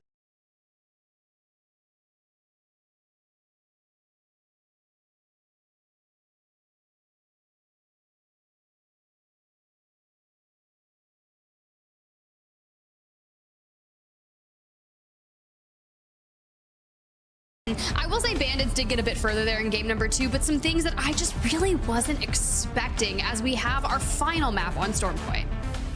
Yeah, the last go at Storm Point is going to be terrifying for some of these teams that you would have expected to have a better storm point. GaiminGladiators fortunately got to take a big step up here, but for TLN Pirates, who I know prioritized Cascade, because I talked to Yarka this week about it, I know that he's expecting to have a much better storm point than they have actually been able to execute, given the priority that this specific POI has to rings. There haven't been a whole lot of crazy zone pulls, to be honest. Down Beast and Barometer is pretty standard, and yet TLN have been out-rotated by other squads, zooming past them at basically light speed to hit the center of zone. You add into that the awkward pulls that we've gotten going to the south of Barometer, going to the south of Down Beast, and adaptation is really difficult. It is just the first day of the split, but it has already been extremely punishing to some teams. Yeah, and it's crazy when you look at TLN Pirates with 2 points on the board so far in 19th place, and then Majin, who start in Lightning Rod, surpassing a rotation from a team in Cascades for that southwestern pull, and then shoot up into the leaderboard. Yeah, cool. Inside top 3 now. It is what it is, but you are right. It all starts here for the teams that are at the bottom. Let's turn it around. It's just day 1, but this is going to set the precedent for your entire split 2. And it's a really nice way to celebrate for Majin as well. Because we were so focused on what Bandits were doing, it almost flew by, but Majin, running the exact same composition that they did in Game 2, play off meta, managed to find a game win, and are doing so on their first day in the Pro League, after the Pro League qualifiers. It has got to be absolutely surreal for that to happen, for you to be able to manufacture that as Majin, playing a game that is totally distinct to everyone else's, and in a league that you are unfamiliar with, that you haven't gotten the chance to play through for the first part of the split. So really, really excited for them, especially coming out of Elrod. That was a far zone. This one a lot closer, and Majin, with the comp to do it, should be able to get their way deep into zone for potentially a win. Yeah, and honestly, speaking of wins, Batafe here starting to open doors for Take Flight. They pick up a couple, but some early action for them is going to be nice. I do love seeing the Pathfinder picks coming out through some of our teams. Of course, we did have Red Dragon do it last match, and more are going to keep showing up as we switch out. I did notice that TLN Pirates were looking to have that quick rotation when we had the map pulled up. Pixel Lumina immediately barricading down here into the building. Some good showings towards endgame, and honestly, I've been enjoying their gameplay. Yeah, they have, especially in that first game, played very aggressively around the edge of Ring. Now we get to see a different look at that.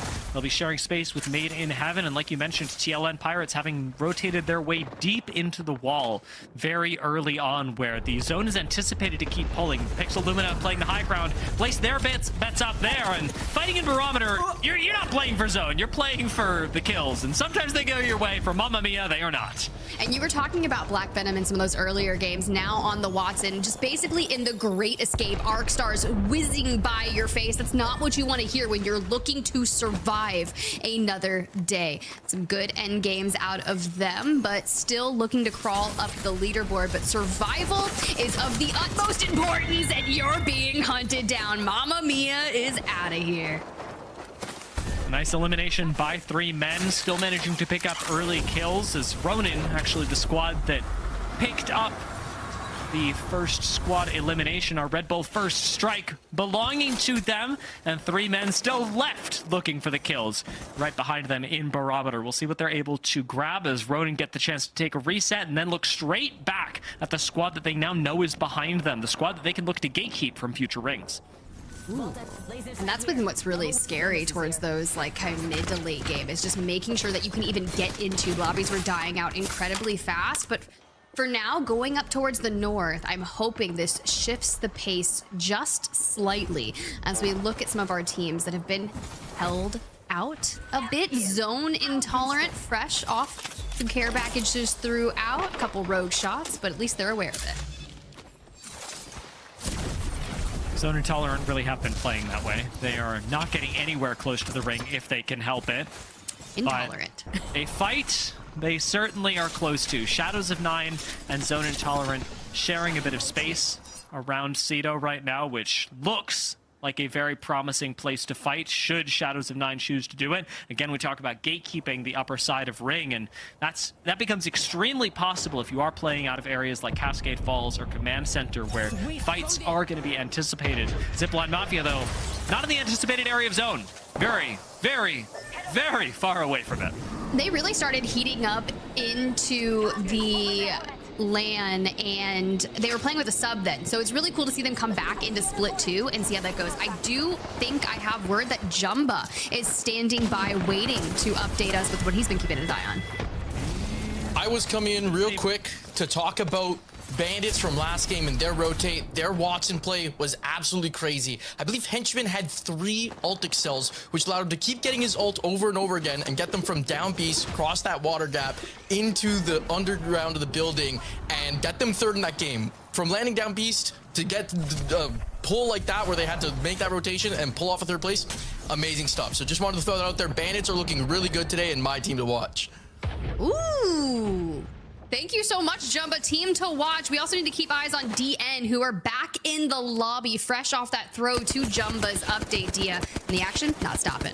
Yeah, but perfect way to accentuate what we had talked about in the meta. Graceful and I earlier were speaking on the presence of energy weapons, letting people hold a lot more utility, and Henchman really benefiting from that on the Watson. Gets to hold 3 ult excels and just continue pumping them for team safety. I think it's really nice to be able to highlight that bit of micro, and I'm hoping that we get the chance to highlight Alliance's micro, because it is not slipped past me that midway through talking about energy weapons, we've got a Bloodhound sitting on our screens. I'm happy that it's unlucky playing Bloodhound too, right? Like, we always see like him being one of the most flexible players. We always talk about Hack as being a flexible player who can literally IGL from pretty much any legend. But seeing unlucky on the Bloodhound just gets me excited. Now, sure, the first 2 games didn't go their way, but this is where they turn it around. I'm putting it out there in the world. Definitely possible. It plays with Bloodhound. Not something that a lot of teams are used to. We aren't even seeing that much of it in scrims.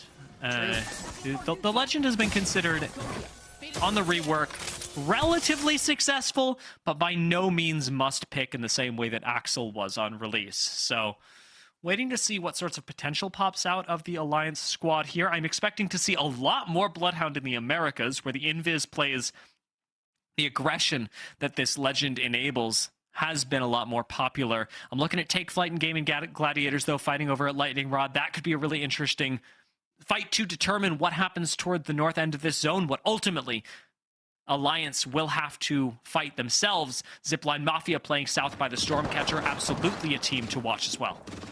I think there's going to be a lot of these little off-caliber picks here with Red Dragon in command center, knowing that there's still a team out towards the east exit.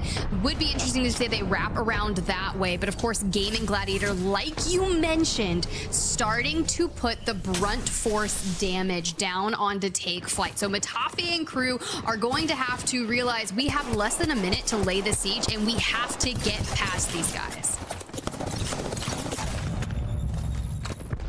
Pablo, okay. Having fallen, down. Take Flyte do look like they are on the way out, and Lufka on the Maggie as well gets to play much more aggressively, deny a lot of cover with the double drill that he's ended up going with. The choice between those, really something that I've had a lot of conversations. I was talking to Kinda about the choice between double Maggie drill and the big Maggie drill. Ooh. Coaches tend to always go double Maggie drill. Privacy talks a lot about that. He's always flaming players for going big drill. Pro players really liking the value you can get at a big drill, the almost guaranteed damage that you get with the extra area of effect. And it is interesting to see GaiminGladiators favor not the damage, but the additional pressure that you can put out onto a team, even if that's not manifesting in the numbers. Yeah, see, I think I would like the double drill as well, because then I would want to be able to be like, I can hit it here and I can throw it over here just a couple of sections later, because if you're going to move, but I digress. I'll get in with the coaches. We'll have some good conversations about it. Zone Intolerant, living up to their name. Yeah, I mean, they might. They might. Why would they die? Would you think there'd be like a team on the other side? Maybe an alliance team on the other side of this, Dia? Maybe an invisible team that's just going to scan you and then laser you in zone. I mean, you can heal through this ring, as They very well know, but Alliance are a team with enough experience to also know that they've got to be watching their backs. And I think having been hit by a scan in that brief moment by Unlucky, running. that is the correct call from Zone Intolerant. Tanking the zone sucks here. Dying to Alliance is objectively worse.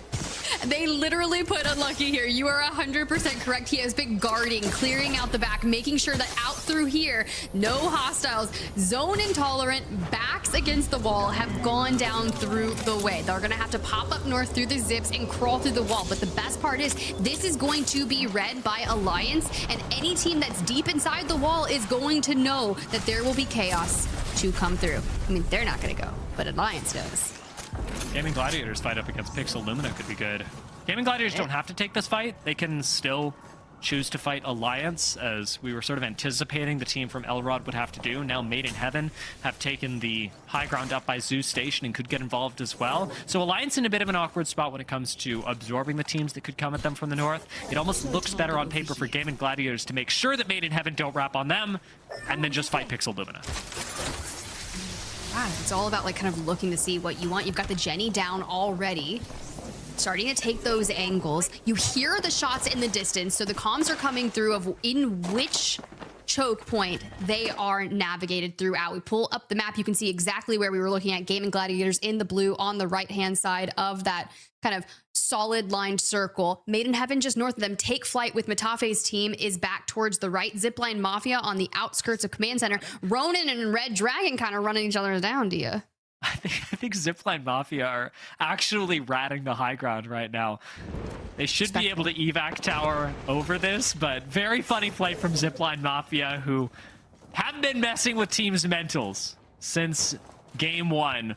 We'll see what they're able to do in this third one as Take Flyte not going to let the evac tower go off without a hitch. Both teams likely having a similar game plan. That might mean that neither of them actually get to pull it off. Meanwhile, Ronin fighting on the escape from Command Center, the one place that we said you do have the opportunity to play edge from, because if you are in Command Center on this zone, you're going to fight. No two ways about it. You've got plenty of options. Fights on the outskirts, fights on the inside. Nice. Ronin still make it through and put some nice damage down. Immediately hitting the reload, and Jenny is down. So this is going to allow them to throw Arc Stars, keep Red Dragon on the move into everyone ahead of them. And I think this actually keeps them alive a bit longer, because they could potentially get thirded from other teams like ZIPLINE Mafia. You said ratting the high ground. Well, they're coming through Command Center, and they're also literally deathballing it up, kind of stealthy, kind of toggle walking, very slowly approaching. Why is this so hilarious to me? You're just used to see Apex Legends played so fast. Right? They're like kind of encroaching on the territory, and it's like, oh, hey, what's up, guys? We're here. I don't feel like this went down like they wanted. For some reason, Shadows of Nine are flash behind them, and I didn't see the notification for ZIPLINE Mafia actually breaking shield, so maybe we're hitting some spiders. Maybe ZIPLINE Mafia just caught a team that was not healed up, but Shadows of Nine still behind them. Leave ZIPLINE Mafia in an awkward sandwich spot. Nobody looking at them, though, and those are some beautiful shots out of Excuse.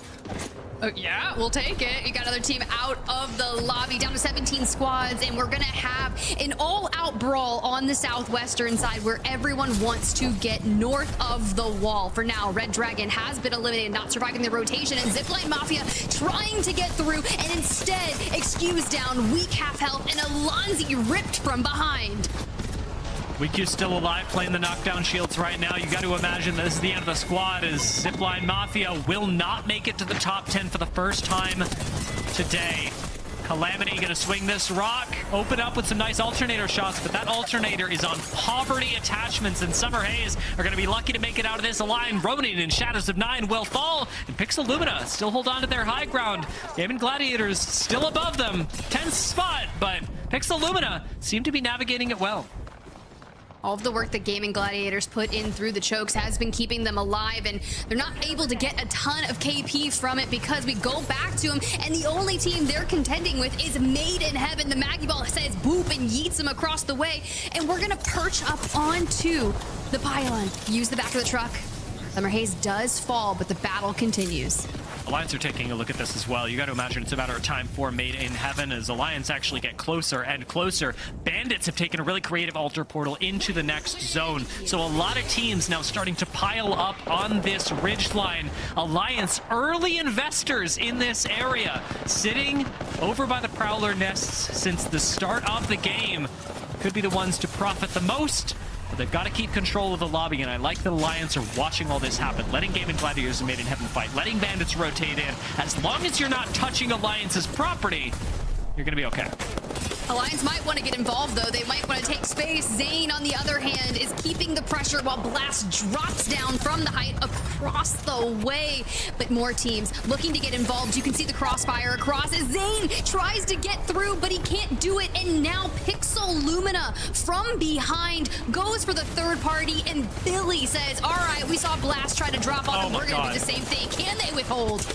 That was such a good altar portal as well. Lufka, though, the shot's just a bit better. Last man standing for the GaiminGladiators, and pressure from both above and below. Pixel Lumina and Bandits, a deadly sandwich. With Pixel Lumina being the squad eliminated, GaiminGladiators survive for now. Do they get a reset with 2 knocks? No, they do not. Shot from above and below.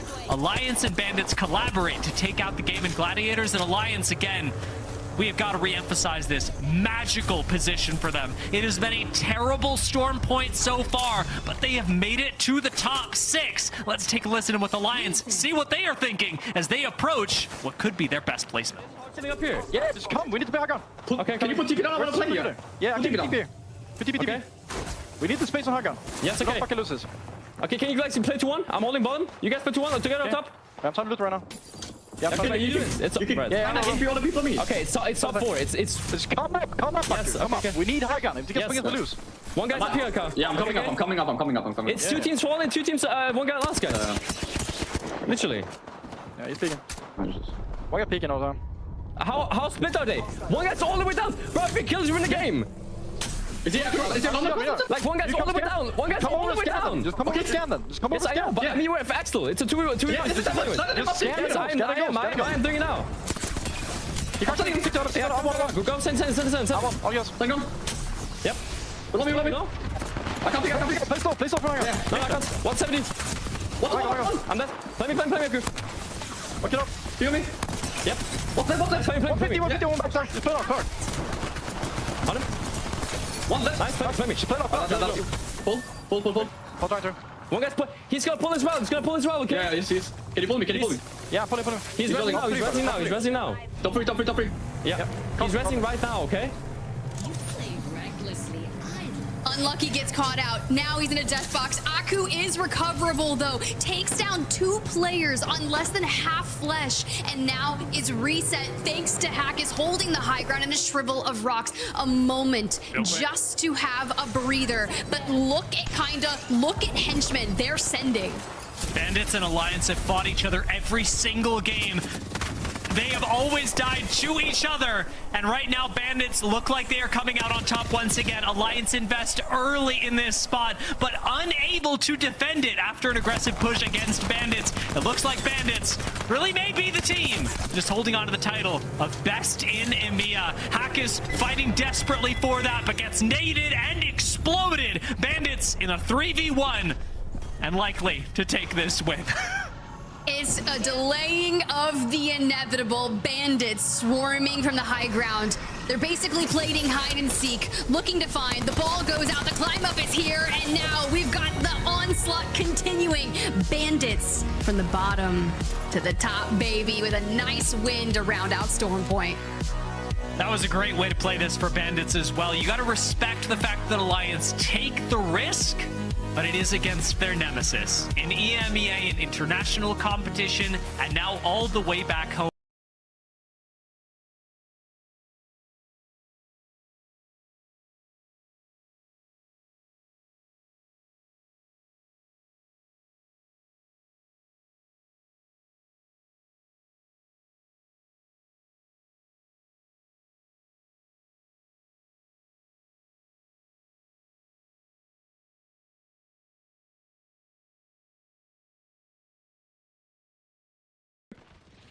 Fuck it up. Feel me? Yep. Nice, play me. On him. Nice, play me. Jojo. One guy's he's gonna pull as well. Okay? Yeah, can you pull me? Yeah, pull me. He's rezzing now. Top three. Yeah. He's rezzing right now, okay? Drop me armor. Yeah, I don't, dude, like, obviously got shot in the back, so it's a tough one to call, but again, I just don't feel like Bloodhound really did much, dude. I don't know. I'm not convinced. I'm not convinced by the Houndskis. I'm really not, dude. What up, enemy? That's going to be game number 3 now, Don, though, man. That means halftime coming up, bro, before we go into game 4, 5, and 6 over on E-District. That's going to be Bandit's first place, 42 points. Infinite going to be in second with 29 points, bro. GG going to be in third with 28. ZIPLINE Mafia in fourth with 26. Then goes Majin in fifth with 22. Then goes 3 Men in 6th with 22. Then goes Shadows 9 in 7th. D4C 8th. TLM Pirates 9th. And then Mamma Mia in 10th, man. Bottom 10 has some good names in the mix, dude. Genuinely, it does.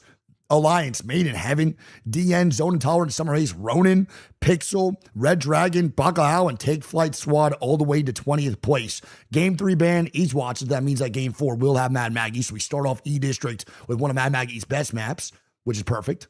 That's going to be also a overall kill leader as Kinda with 10. Goatmeal, I love that kid. And he's also the damage leader with 3.7k, Kinda leading both areas as his squad also leads the charge with 23 KP and 19 points from placement. We'll lock on in game 4, 5, and 6 over on E-District in just a little bit. Now, going into E-District, this is what the POIs look like, so we'll go from there. We are going to have Mamma Mia over at Electrodam, Majin over at Lotus, Ronin at Heights, Take Flight at Galleria, D4C going to be at Canal Plaza, Red Dragon over at Resort. Alliance does go to the number 1 spot in Boardwalk now. So again, if you see their numbers 20 or below, that means they prioritize their POI draft over on E-District. Shadows 9 is going to be over at City Hall. Bacalhau is going to be over at Energy Bank. DN is going to be Uptown. Zipline to Stadium. Summer Haze at Settlement. 3 Men to Draft Point. Made in Heaven, Neon Square, Infinite Blossom Drive. Then we go over to Bandits, Street Market, Pixel, Viaduct, Zone Intolerant, Umber Labs, GaiminGladiators over at Old Town Road, and then Pirates over at Shipyard Arcade. Right now, I think that is only 4 squads that chose their E-District POI first, and the number 1 pick came from Alliance in the draft for Boardwalk. So we'll see if Alliance can pick it up in the second half of the set. Crypto, Seer, and Watson are now gone, so that should be Mad Maggie. Should be the highlighted character in this game, number 4, realistically. Who the fuck knows, though? Honestly, I'm seeing a lot of things I didn't expect today. In a good way. I'm honestly kind of having a good time watching. We'll lock on in. Game number. Motherfucking 4, 5, and 6. Let's do it. Kenji's that tier 3 for 26 months. Max is Fishing, thanks to the 25. Tom, thanks to the 28, you sexy son of a gun. CX3 Slip, thanks to the 12 months, you fucking beast. Flom, thanks to the 28 months, man. Isku, thanks to the 9 months. Pirate Pants, thanks to the sub. Jay, Red, Crazy Red, Jake, Tori, Tejota, Angel, Shoe, Floppy, Matt, Jet Plane, Burst of Times, bro. Producer, Halo, Tasapa, Mikey, DJ Johnson, Funky, Tanner, Bittner. Thank you, man, for the subs. I love you guys. Fucking goat meal, man. Happy fucking Friday to all. We'll see what happens for game 4, 5, and 6. You know, I used to joke around. A little fucking E-Day time, baby. E-Day week. See what this looks like, dude. Curious. With a game 4 Mad Maggie, I want to see if anyone does pick some pretty crazy comps. I don't think so, though. This should be like where the standard actually comes in. Barely got cracked. And I retweeted. Dude, this Red Bull flavor's fucking banging ass. Should I have a piss break right now? It's all good, dude. I'll probably pee when it starts up. No worries. I do love this Red Bull flavor. It's called Juneberry. I don't think I've ever had it before. It's my first time. Yo, Echo, thanks to the 5 the subs. You're the fucking man. Well, right now, bro, I don't think you need to use the Prowler over Car or Car over Prowler. It's just whatever you're better with. For me, I'm somebody that will Echo. Thanks to the 5 man. For real. I love you, dude. Dap me up. I appreciate you, dude. I also am not really much of a burst player, so I'll take the Car every single time over the Prowler. Genuinely. I mean, I'll pick the Prowler up if I don't find another gun, like the Car, but I'm not picking up P20, so you can fucking lick me. I'd rather fight with my fucking hands. Okay, so thanks to the Prime too, man. Check out the day was gone, man. By the way, for Echo with the 5 that'd be great. He would have just shot 1 bullet and he would have died. Yeah, I'm not picking up P20s. I'll definitely rock the Prowler over every other gun, but if I see a Car, I'm definitely taking the Car. Is Car better than R9 for sure right now? Yeah. Sadly. But it's not bad. I think the Car is very similar to what the R9 does anyway, so I don't really mind that gun coming in a meta while the R9 gets a little backseat. But I do like watching the R9 more, for sure. Akuibra, thanks to the Prime or Tier 1. One of these nice week, dude. I have no idea, Shkajit. Not really too worried about it right now. Really not sure. It's the best comp you've seen so far, maybe the most exciting. I mean, the most exciting in theory is what Alliance is doing. Like Bloodhound, Alter, Axel, that sounds crazy. It's just, I don't know. I think the zone being far away from them really hurt. Like, next to them really hurt. They're looking for zones that are far away. So like once the zone actually lands near where Alliance is landing on their POI, majority of squads would take that as a good thing and like a W. But I think Alliance, with the way they want to fight and find the fights in the 3v3s early game, it's a negative. They're trying to find fights, bro. So they want the POI to actually, or the end game to actually land from where their POI is, like pretty far.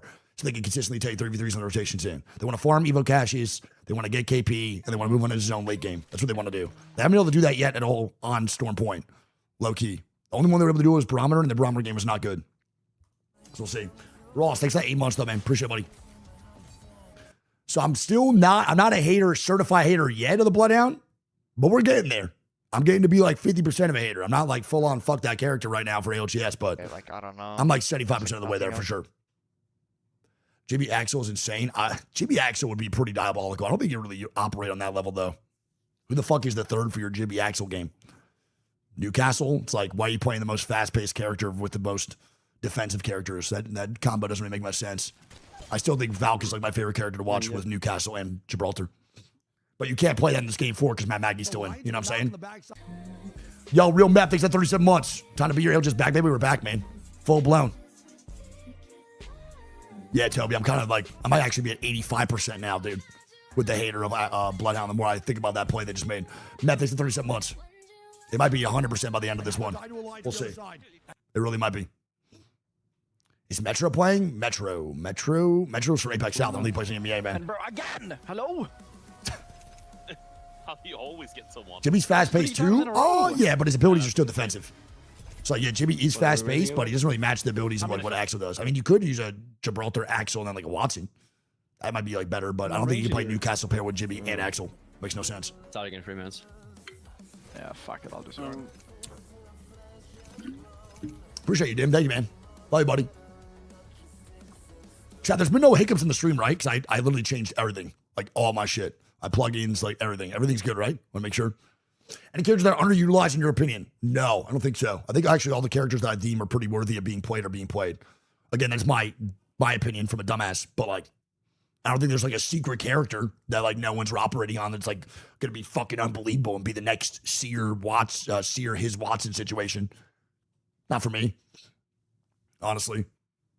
I think every character that's good is being played, which is why Legend bans are getting pushed back more and more and more, right? Like Mad Maggie was usually like a consistent game, like 3-4 ban. Now she might be like a game. Now Watson's getting banned in front of her, so now she's pushed out a little bit more. You know, I don't think there's a character right now that no one's utilizing at the top level. Like there's too many people that are coaches and analysts nowadays where that like his Watson Furia situation will probably never happen again. Where they like knew Seer was good and thought Seer was good, and it was like the best pick that will ever be made in ALGS.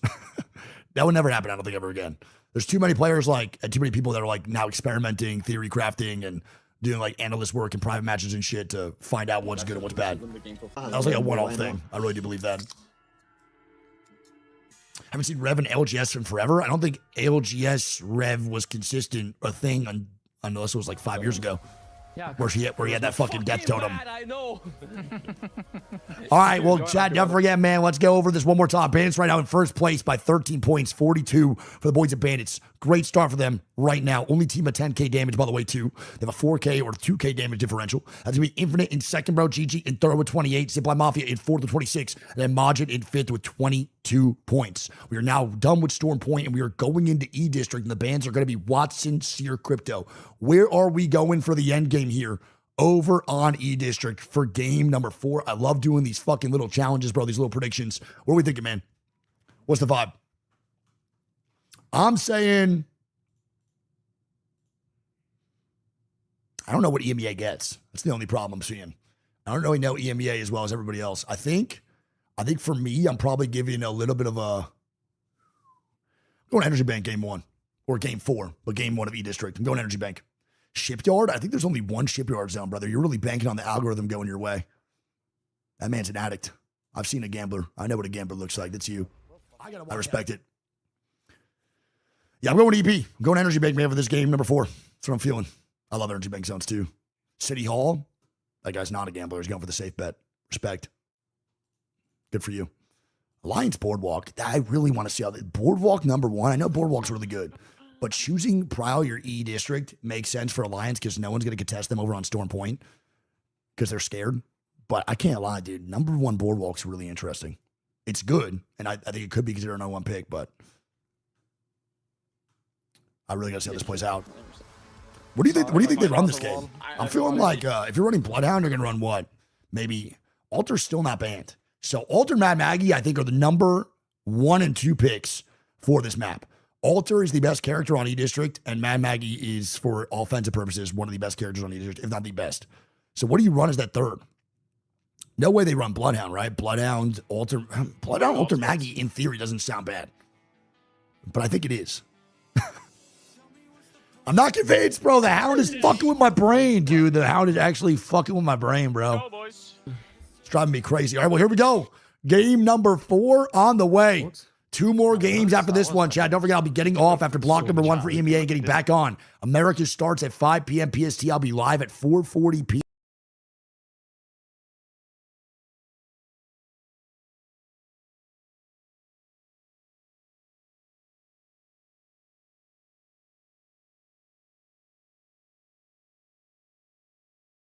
LAN, the diversity of not just cultures but languages that we have in this region. I mean, APAC South certainly has a lot of diversity in cultures and languages, and yet we see a lot of those players stick together. We see Thai players play with Thai players, we see Australian players play with Australian players, Chinese players play with Chinese players, whatever it may be.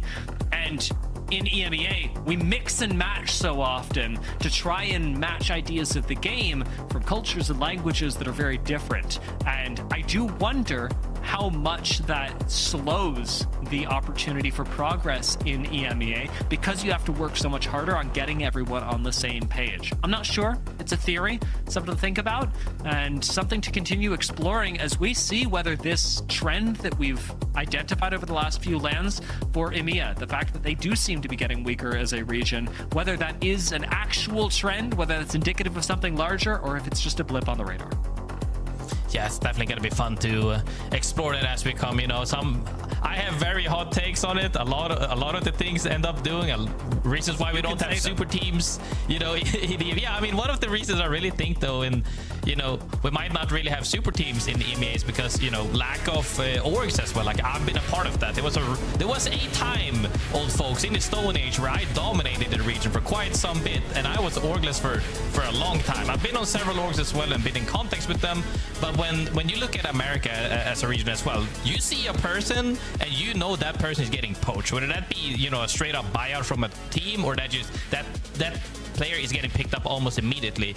We saw the opposite side of things actually here in EMEA. We talked a little bit about Suni, one of the players a lot of people had expectations for, even saw some scrimmage in America's region, ended up like he was LFT for quite some bit, tried with a lot of times and locked in the roster. I can't remember if somebody said the last day of the deadline or if like very late into the deadline essentially, where he got like, that's when he decided on the roster. We very clearly don't see that as much in other regions because they are very hands-on on approaching strong individuals, so to say. Could that be because of lack of funding or other reasons? I'm not too sure, but I think there's plenty of factors that could decide this for sure. But now let's hop on for sure into E-District, one of my favorite maps of all time, one very beautiful, aesthetically pleasing, also one of the most stable maps across the board in this game, to where teams get to play their games regardless of which zone it is. There's so many entrances, there's so many chokes, but one thing I would like to point out still, Dia, and one of the reasons why I think this is so chaotic, Alter is still in the game, and teams are not prepared for when they get 4th, 5th, 6th partied, and we've seen it time and time again. These teams that are supposed to be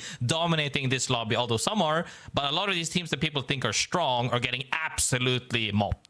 Yeah, I mean, when Alter is around, your options explode on E-District. You have so much more to work with, and this is the last game that's even true. I'm surprised that Alter surprised until E-District, but given the Watson priority around the world, sure, we'll allow it. Caustic increasing in pick rate, something that we'll keep our eyes on, but this is the last match that Alter will be available. She was the most picked legend in this game. And running it, Shadows of 9, their IGL, Myosin, gonna be on the Alter. Leading from the front, as always, I want to take a look at what this new Team 2 Pro League is calming like on their first day back.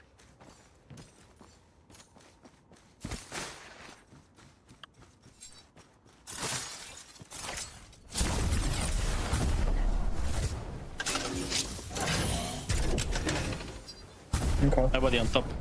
Top left. Yeah, we can take the balloon and go top. It's not in. It's not in. Yes. Yeah, but Yeah, but then we can play bottom, and then we can play bottom here.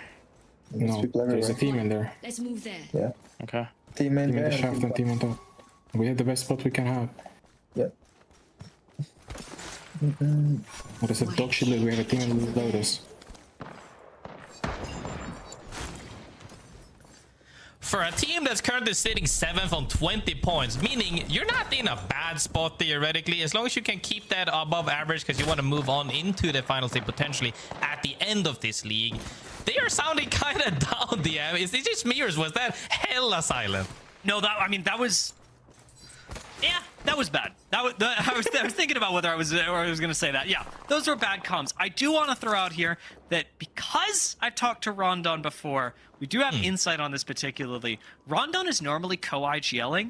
I bet he's a lot quieter on this map because he talked about how he doesn't really know it that well. When he decided he wanted to get back into pro, he was looking for teams as an IGL, joined a couple of rosters for trials, and then they got into E-District and he was like, I don't know this map at all. I don't know the POIs. I don't know what I'm doing. And I think that we're seeing a little bit of that bleed into today because, like you said, those comms are really quiet. They are, for a lot of teams, unacceptably quiet, and it's probably because their co-IGL Rondon, by no fault of his own, still has a lot of ground to cover on this map.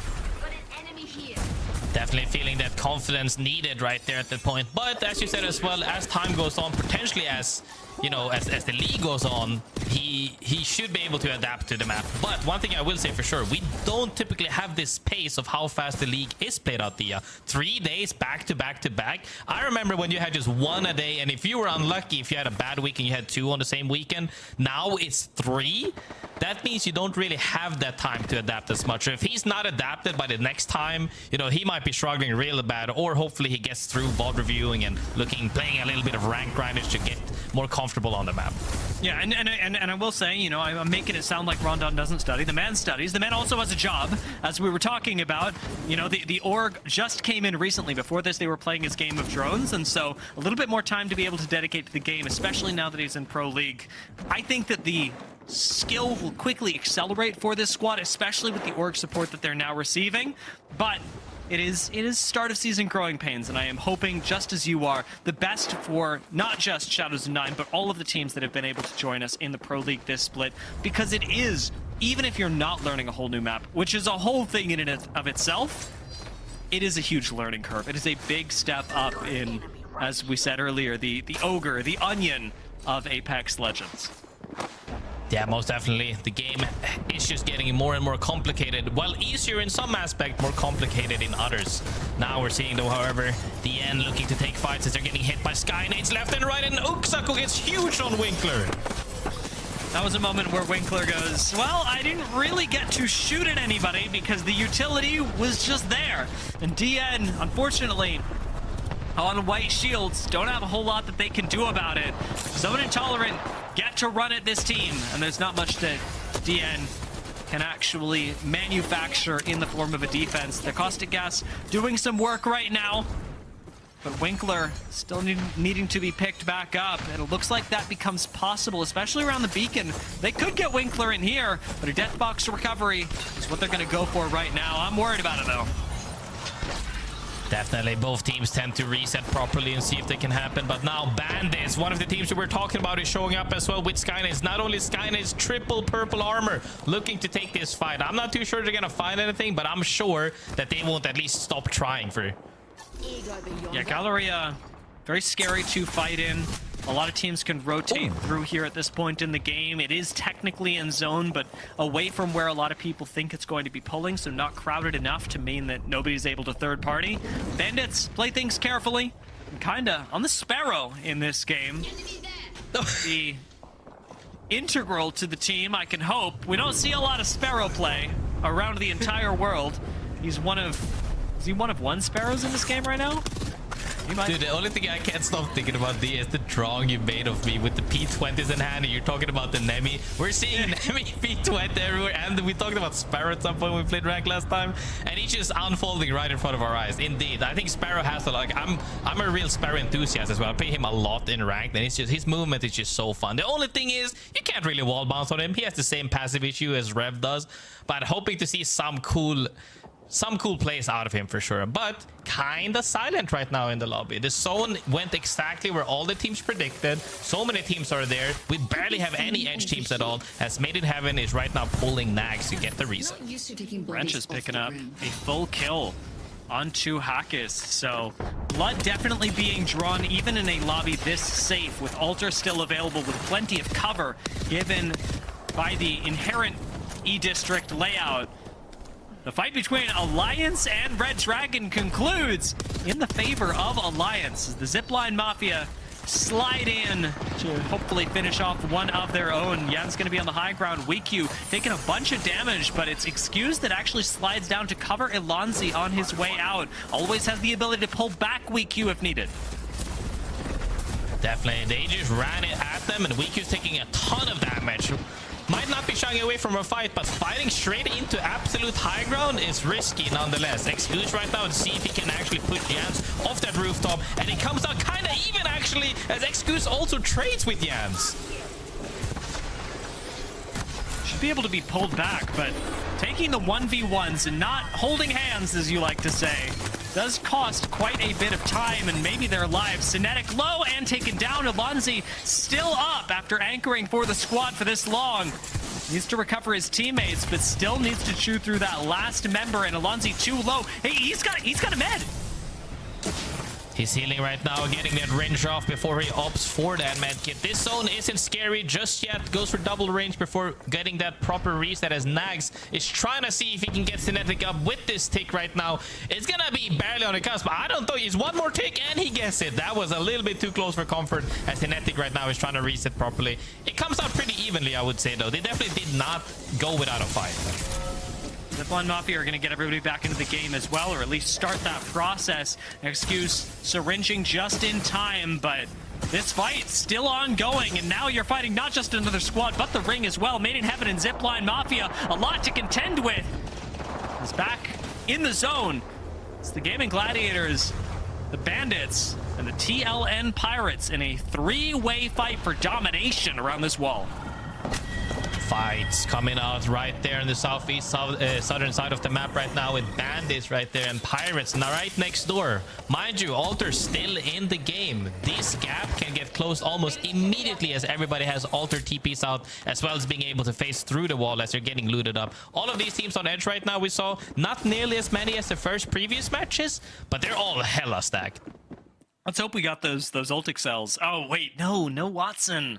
For Bandits. Too bad. Their journey into the zone going to be fraught and likely to be marked by a Sparrow ult that will either save their game or doom it, because Galleria is something they're going to have to fight their way into. Spots, of course, for teams to coexist, but as the zone continues to pull north, only one team can leave Galleria alive.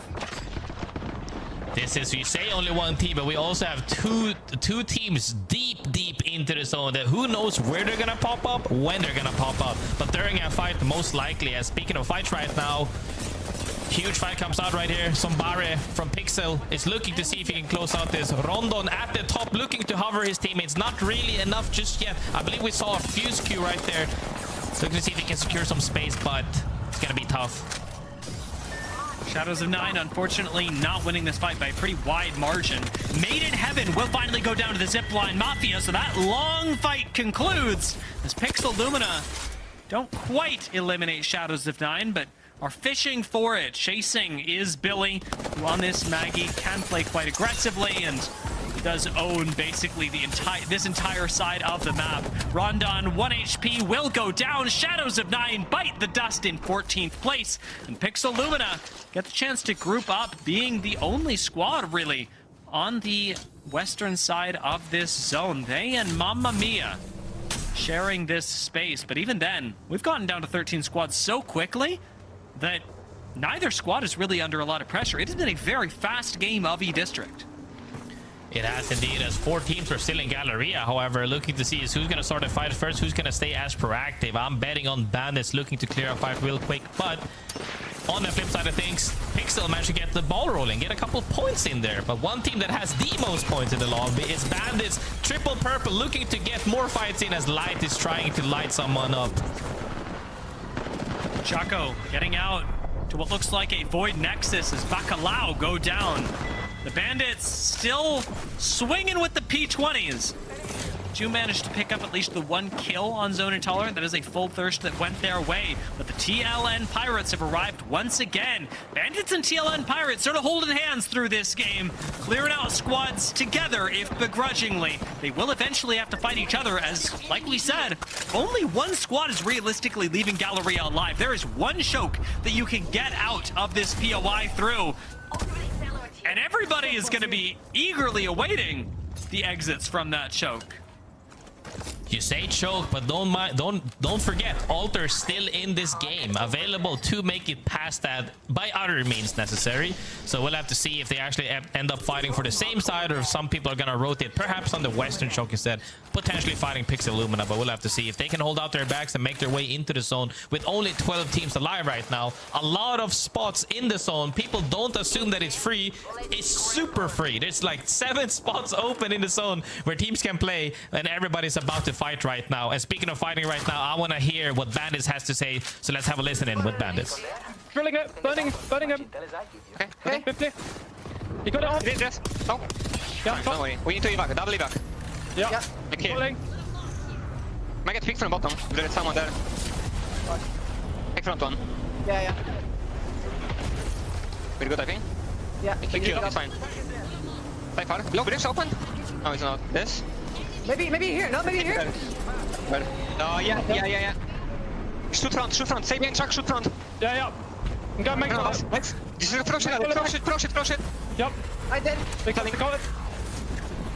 Gonna pick right guys. Shoot nades. I killed out. I'm pretty good on me, if you can get to me. Taking. See the knock. I'm gonna kill again. I'm you might be able to reset. I'm looking for it. No. Look for the fight. They all did. Coming. I'm chilling. I'm trying to block. It's just one light. Come to me. I can't. I'm stuck. No. God. Fuck. Scary landing right there in the tunnel, but one thing I definitely did not like seeing was kind of going alone into the tunnel in between several teams, as Majin also gets eliminated in the same spot right now. Sorry, I saw the post-mortem 100 banger. It hit me somewhere in the feels. It is a difficult exit, of course, for Bandits, but most notably, they and Alliance are not eliminating each other in this game. Alliance been very quiet through this one. Picked up a couple of kills here and there, but have largely been avoiding engagements and will take Flyte. We're staring down with a Kraber. The barrel of eliminating yet another team. It is Alliance on high ground. We're the biggest threat in this lobby. Definitely. 3 men right there held that corner for as long as they could while they were trying to pinch the tunnel. Came out on top with a bunch of KP, I would like to say, but Take Flight has a Kraber in hand. This cross is going to be hard for both of these teams, as Alliance is actually stepping up to hold out 3 men as well. 3 men might get pinched right here, but Take Flight won't have an easy way in. Pablo going to lead the way. Again, Kraber in hand. Only 3 bullets left. That is 3 ways to get in. Ooh. And he might not even have those. With Aniki down, 3 men will fall. But Take Flight look like they are next. We're going to die with 3 bullets still left in the Kraber. 3 chances, none of them taken. Said it was not going to be easy, and indeed it did get crossfired badly right there. Could not make it in. Alliance coming in from absolute height. Gets control of a good amount of the zone, actually, to where they get to walk in for free, as Mamma Mia is holding height on the other side of things, as Pixel is trying to play the wall. But this wall is not safe. They have to move in. With the catalyst spikes as well. Billy's going to go down.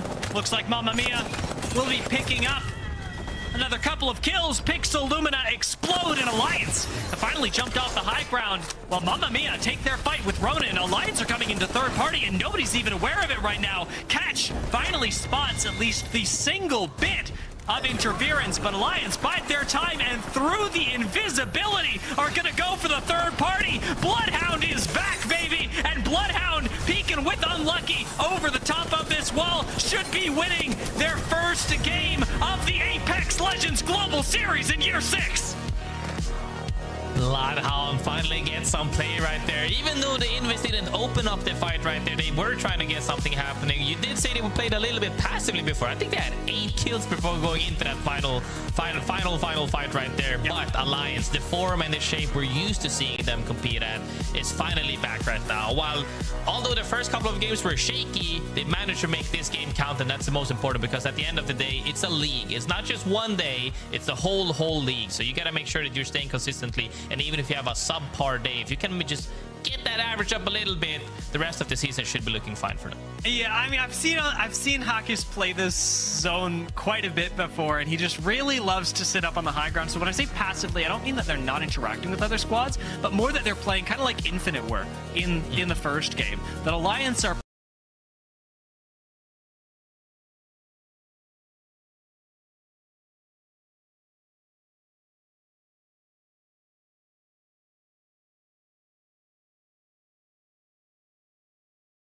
B for EMEA, and that's going to be Bandits in first place, 46 points. That will be Alliance, though, with a major catch-up. 23 of the 38 points comes from that game. Number 4, I mean, he's only had 15 in 3 games, dude, so a massive come-up right there. And second place with 38 points. Now only 8 points behind Bandits, who had a 13-point lead over the second place going into this game. Number 4, Infinite going to be in third with 30.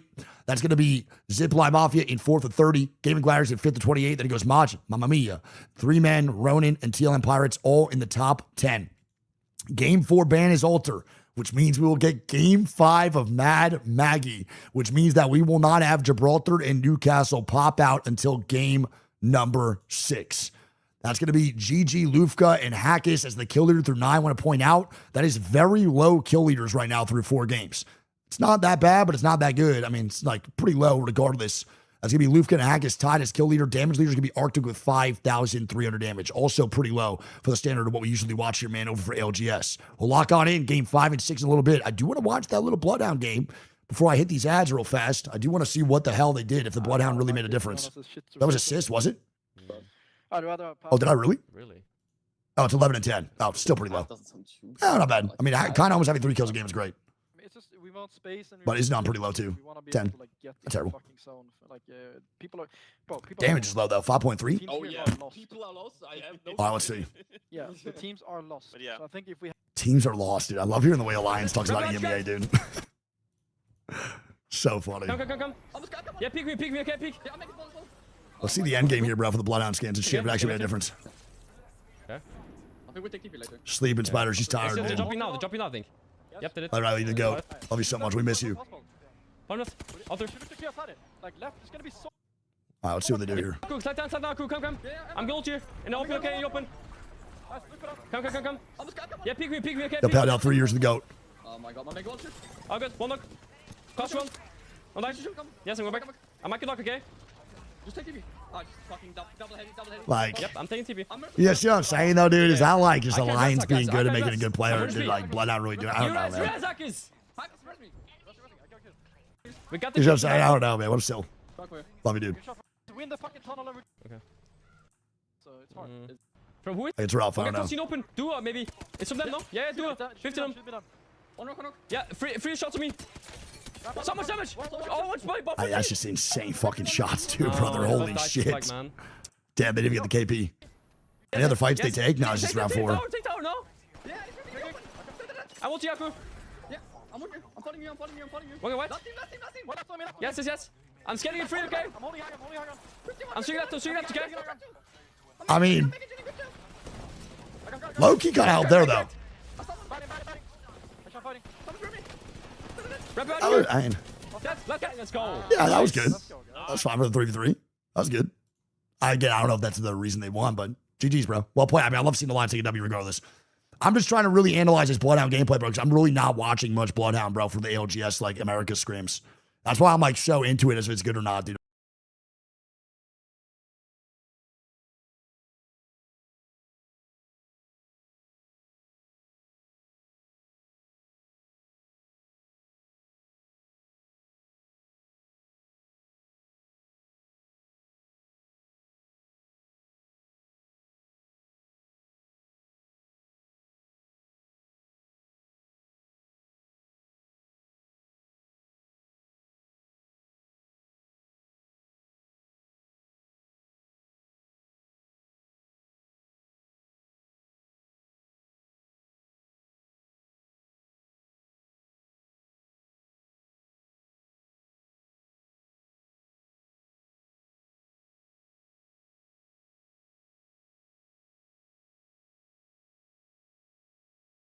a person, bro. You understand that shit?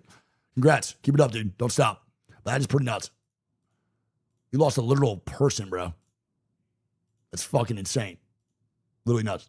You lost like a single prize, dude. Lim, thanks for the fucking 25 months to go, bro. Love you, dude. Does EC track EMEA kills and damage stats? Just NA? No, they have everything, man, for the regions there. Yeah. But I don't think for the actual Pro League weekends. I think it's, unless EAC is doing actual Pro League weekends now, too. I don't know. All right. Yeah, exactly, Yoshi. Sorry, bro. Just drop the full govy. My bad. That's what I'm saying. I don't think it really matters. You could run both for Prowler. I think at that point, though, bro, if I'm taking the Prowler, I think the Prowler auto is good because DPS is pretty crazy. But I would just rather take a car. I don't know. I'm just a car glazer right now. I think it just feels very similar to the R9. Oh, no. Hell yeah, man. Jerome, congratulations. All right, here we go, man. Game 5 and 6, last 2 games for EMEA, A versus B. We lock on in, brother, and we're going to have the Americas games at 5 p.m. PST. Lock the fuck on in. We'll see what goes down. We'll do this shit. I love you guys, bro. Thank you again for being in your chat. I appreciate y'all, man.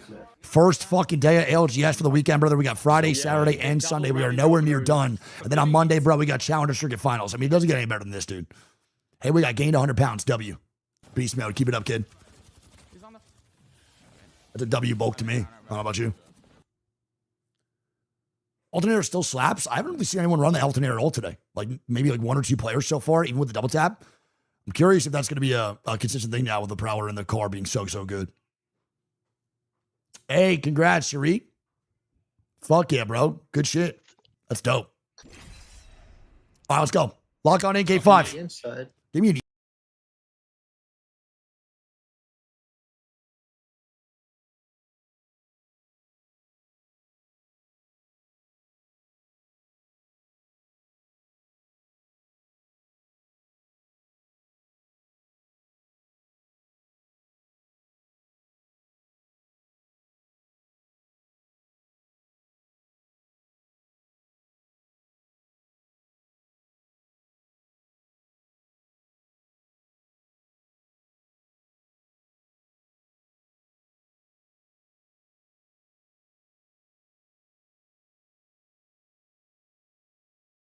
like a half marathon then I would say. It's like going the long distance. It's like, you know, half the distance in 3 weeks, and then next thing you know, you got split 2 playoffs, and then the real journey, that Sapporo ALGS champs. But guys, E District has always been one of my most favorite matches to watch. You get all the end game action. We're looking at Aku. That's some match 4 stats, 7 kills out of the double digits we saw from Alliance, and after they put that win on the board, I'm real curious if that just struck their momentum for E District. Most definitely in E District. Such a beautiful map, by the way, Tiff. I was not a fan of it when it came out. We're just gassing it up now. Yeah, but anyway, this might be the old man in me, but the lighting, dude, I can't believe I'm saying I'm complaining about lighting, but the lighting when the map came out was so dark and gloomy, and I got depressed, man. Espresso depresso playing this map, and now it is absolutely beautiful and stunning. Makes me so happy. It reminds me of Olympus lighting revamp as well, and as the developers are working hard on that to make the map look aesthetically pleasing, these pro players are making this match look aesthetically pleasing as well. Ooh, well, let's start with Alliance and their aesthetically pleasing starting point here at Boardwalk. You do have Red Dragon up north above them at Resort. Now, this is really typical for Alliance. You think about how they played through the group stages and the finals. This was one of the homes they like to go in E-District, so keeping that relatively consistent. You heard Dia talk about it. Alliance picked their E-District POI first. They went pretty quick on that, but of course, if second place, we're looking for an overall on the day. TLN Pirates quick to that next circle, fresh off a redeploy from Shipyard Arcade. ZIPLINE MAFIA is going to be pretty prevalent with DNN coming as well. Made in Heaven picks a Lumina, Shadows of 9, and Take Flight and Ronin in hot pursuit. Graceful, this one's going to be fun. One thing I will say though, GaiminGladiators on the southern side of things, this zone is actually really close to them as well, and they're currently sitting 5th. Incredibly quiet throughout the whole day, but still always consistently there. They're a team you really can't forget that they're lurking, and if you get caught lacking, they're gonna grab your feet and pull you down straight away. Bro, that sounds like some chaos in the water, and that is why we stay out of water. If there's one thing here in the southeastern United States, if you put your hand in water and it comes out wet, there is a gator, or in this concept, GaiminGladiators, okay? Oh, and they definitely do that. I mean, you're in Switzerland, bro, right? Like, or Sweden, my bad, Sweden, and it's real peaceful over there. We got chaos down here in the south. Yeah, that sounds absolutely horrifying. That's not at all what I'm used to. But these lobbies are things I am used to. So hopefully as we see some of these teams get cozied up right now, we're starting to see a little bit more of ramp. Brave always something that makes me happy, but a lot of Maggie. So even though you might be cozy with those ramp walls, even in buildings, Maggie really takes that from 0 to 100 real quick with those drills. Yeah, definitely. I think it's going to be really cool to see what 3 men can do here. We got to kind of turn some things around inside the top 10, but more points are always needed. And with Zuni lurking across, Prowler in hand, behind the amped covers we go. Doesn't seem like the full out fight is going to break out just yet, but they're just looking to make it happen. Calamity soon in Taxiton, looking to see if they can pull this back after having kind of a slow start for the day. But one of the teams that I think people might have counted on is Mamma Mia, a team that actually got into several fights but came out on top, sitting currently on 27 points overall, is doing solid, honestly. And when I like to say about averages, because at this point, you know, it's not the same as when we had at the EWC at 26, where you're actually playing for stakes already in the group stages. At this point, you're trying to make it to finals, right? So making sure you stay consistent across the across all of the days, getting those points, every single points matter. Playing for placement, getting that KP added. This is a great start for them. Well, especially with not that many LAN qualification spots, right? So, like, you're really fighting for minimal numbers. Jumbo was outlining that they have the least amount out of any region. So, knowing that EMEA has to really challenge themselves and step up and be more than just the Bandits, be more than just the Alliances. And this is the best place to start. So, for Pixel, Lumina in 13th place with 17 points on the day. They're in the same regard of what I was talking about with Red Dragon. Just a solid game, and it's turned around, and they're inside the top 5 too. Definitely. One thing I would like to highlight on that as well is the fact we saw what I don't think we've seen it nearly to the same extent as we did for the previous playoffs, where we had teams that were 20th winning and qualifying to LAN. That really goes to show how hungry teams are across all regions, where nobody is giving up. If you're making it to that finals lobby of PL and you can make it to LAN, people are clawing at absolutely every opportunity that they might have. Well, let's keep it going. I see Babylon on the ground and a catwall to make the rotation over towards them. Levi and Taiko here trying to hold steady behind the knockdowns. The influx of nades coming through. We are barricading and trying to survive, but this is the burn we're talking about. I was talking about that maggot drill gonna make it a very uncomfortable for them, as 3 men is in that building right now, getting absolutely bombarded, not from their front but from the side, as Winkler is looking to close this out. Well, let me say, bring out the Sheila. It doesn't quite connect because they run out the doorway. So for now, the amped covers to go on the reset. We'll have to see if we can get Babylon's up. A respawn beacon is nearby. Elsewhere, Shadows of 9 is going to be eliminated. Not going to see them there in the in-game. But for now, 3 men down to 2. Are we alive? It's still Are we alive? We're holding steady. Winkler, on the other hand, how many more nades you got, my guy? This is terrifying. You have to move safe spots all the time. Once drills are up, they're also swinging at the same time, seeing their HP. That health bar added to the game is making these teams very comfortable, and 3man gets absolutely eliminated now by Hamish with that frag as you're walking in. DN taking that win in terms of KP as well, but also space. If they can control all of this, they're gonna deny so many teams from walking in, as well as the fact that now that Alter is out, they're gonna have to fight for it. They really are. For Take Flyte, though, a nice little care package on their way to see if we can get Anarchy crafted and back into the game. For now, though, a moment of reprieve as we hit the negative rotate. There are teams out in these POIs that are lurking. As we pull up the map, you can see Take Flyte in the green, heading straight towards Mamma Mia in the green. Imagine, not going to be an issue over in Stadium, but ZIPLINE Mafia, D4C, you really never know. Those are going to be your big question marks if something does break down over here. I would imagine if Mamma Mia and Take Flyte go at it, Gracel, it's going to be incredibly quick. Looks like they're already taking a poke at each other, as Take Flyte is just a duo trying to make sure that they can survive. If this fight gets dragged out too long, though, the likes of, D4C and ZIPLINE Mafia might look to join in on that, but MAFIA already gets taken out. Probably gonna come down to a chase on the last person if they end up fighting him, as Pablo is trying to run, but one character that can run pretty fast now with the changes is Fuse, but not fast enough. Not fast. No way. Pablo Minecraft out of here. I saw the competitive Apex Discord chatting about Pablo Minecraft. Frequent visitor there back in the day. Now competing here, and that's unfortunate for them in game number 5. But that's okay, because there's one more game to go, and back to Alliance, who are fresh off a victory, looking for info.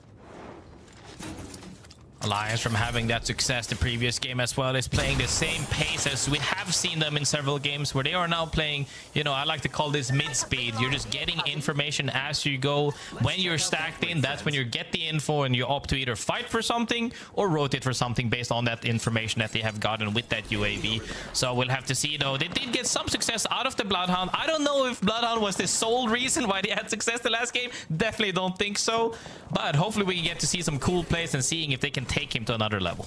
Yeah, see, I'm waiting for that another level, because you think about that game where they played north of Wall. The scan kept the team Zone Intolerant from rotating behind onto them, but unfortunately they didn't get a win out of that. Alliance still couldn't pull it together on the positioning, even though they had Hackis kind of sent out trying to get involved in those fights. They do net themselves their first win of Split 2 just last game, but that level, and I feel like the ceiling of Bloodhound on that team specifically has me the most excited. Yeah, most definitely. You know, we've seen Bloodhound ult specifically now, you know, with the patch coming in, has some high skill ceiling to it, where you can use it aggressively to get an engage on a team, or you can use it defensively to rotate, maybe perhaps through a choke that might be tougher to rotate past, or just getting a proper reset, because I believe you can even, I played with Dia quite a bit in this season actually, and if anybody's going down, he's immediately ulting and going for the rest. So it's very versatile, and I like to see those abilities where it's not just one-way usage. It's kind of like, you know, you're using it to adapt to whatever situation may come, and that's really cool. Are you saying that Dia gets knocked a lot? No, I think everybody gets knocked a lot, you know. Dia is one of the people that I think is the most communicative to me, to what, you know, he's like, so are we doing this, you know? I like to play with him because... Let me confirm that we're going with this. I love that for Dia. You know how I am, Graceful. It's not, it's a journey when you play with me, but good thing we're here in Pro League and you're not in a lobby with me. I play with all of y'all, and I swear to God, everybody has such a funny personality. Everybody is so different.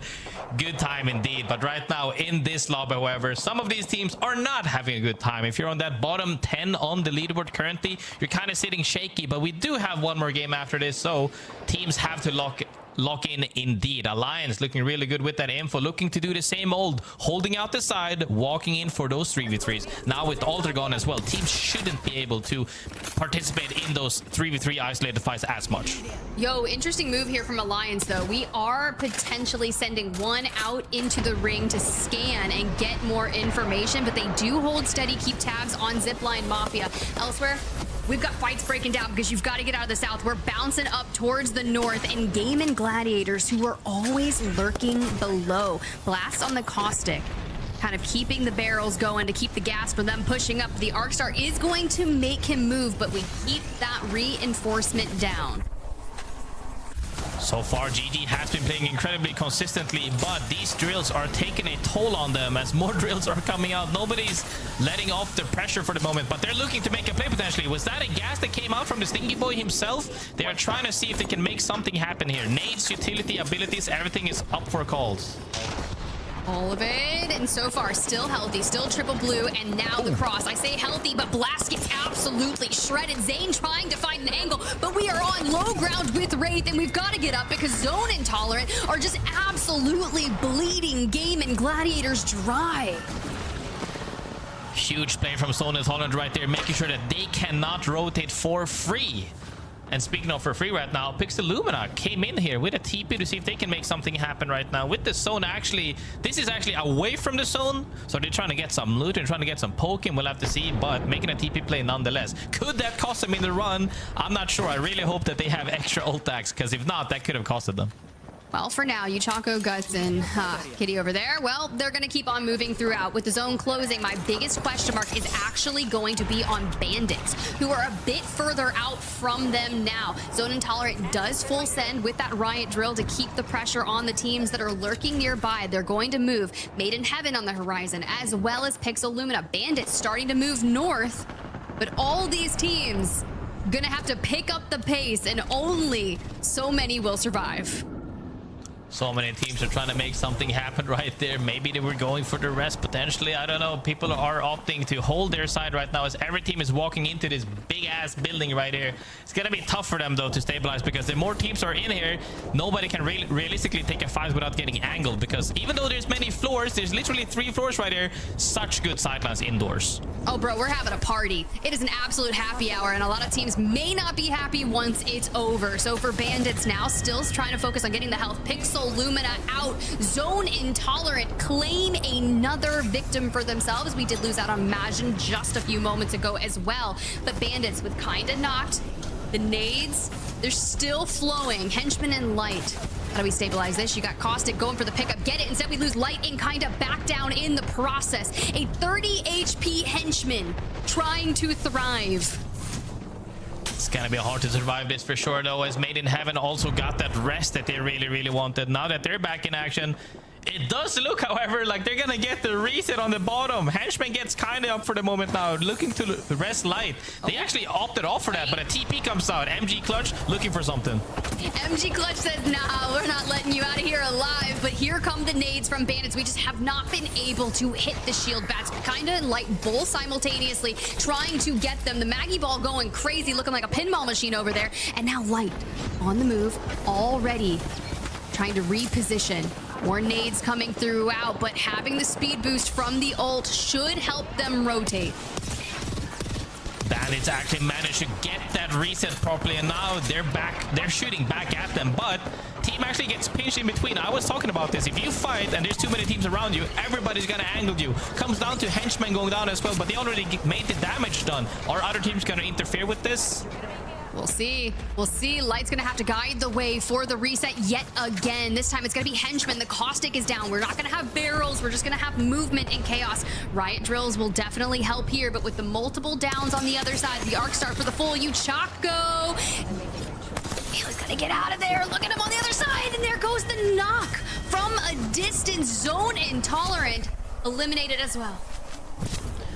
With this perk though, however, from the Wraith with the TP, making it safe to stand right there. It's so comfortable for them, but it will only last for so long. They don't have too much space to walk into, as they're actually TPing past a couple of teams into a couple of teams, as Light is getting absolutely shot at right now between 2 teams. Bandits, you can only steal so many regains away. For now, the influx, it may just be too much. Ronin eliminated. Made in Heaven eliminated. Red Dragon and Summer Haze to follow. The entire lobby collapsing, and the duo of Kinda and Light looking to hold if they can. But as I say that, Fuda pops a riot drill straight onto Kinda's face, and now Light, the Wraith solo that he is. 2 of the teams we did talk about though, ZIPLINE Mafia and Pirates right here, fighting for the same building on the far east side of things, right outside zone though. So we're gonna have to see now, can they close out this fight right before this zone closes in 45 seconds? They should be able to, but if it takes too long, they might be getting walked up on right now by DN. And Mamamia has been holding. Mamamia sent a solo to look at this to see what's going on, but if DN walks up on this, sends 2, this fight will not be alone. Here goes Light though. I was curious, where is our solo Light going? Into circle we are. For now, kinda still crawling on the ground. Don't know if we get him back. Maybe. Nope, he's full. Goodbye. And now Light, the battle of a lifetime. Little wall bounce, little Arc Star. Gonna be crazy here. And we focus on healing out into the open. More people are definitely gonna look at this. I would imagine that solo that trying to full send him is retreating. Mamamia knows they have stone and aren't opting to really chase that down. They are sending 1 guy at a time to see if he can make something happen, but fights are unfolding all over the place right now, as DN is fighting D4C, as ZIPLINE Mafia is fighting Pirates as well. Alliance, however, sitting comfortably on the other side of that big wall in zone. They are feeling really good about themselves, even from having success the previous game, are looking to end into end game this game as well. All right, well, Infinite still inside the top 3, looking to hold steady for the series on the day if they can. Wuxi through the fire, through the flames, into the void, out with the team. DN eliminated, but the push is here. A little lax the trigger discipline, takes a Maggie ball to the face, and it annihilates the team Infinite. Wow.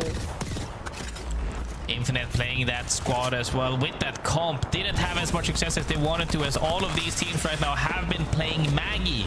Also confirmed to, I believe, has gonna be banned going into the last final match right now. But Alliance managed to get on top of that bridge. High ground right there, sitting at shooting everybody down, as MAMAMIA is the only team that actually does have an absolute safe spot. But Alliance not giving up anything for free, as they left one guy by the wall. Stop.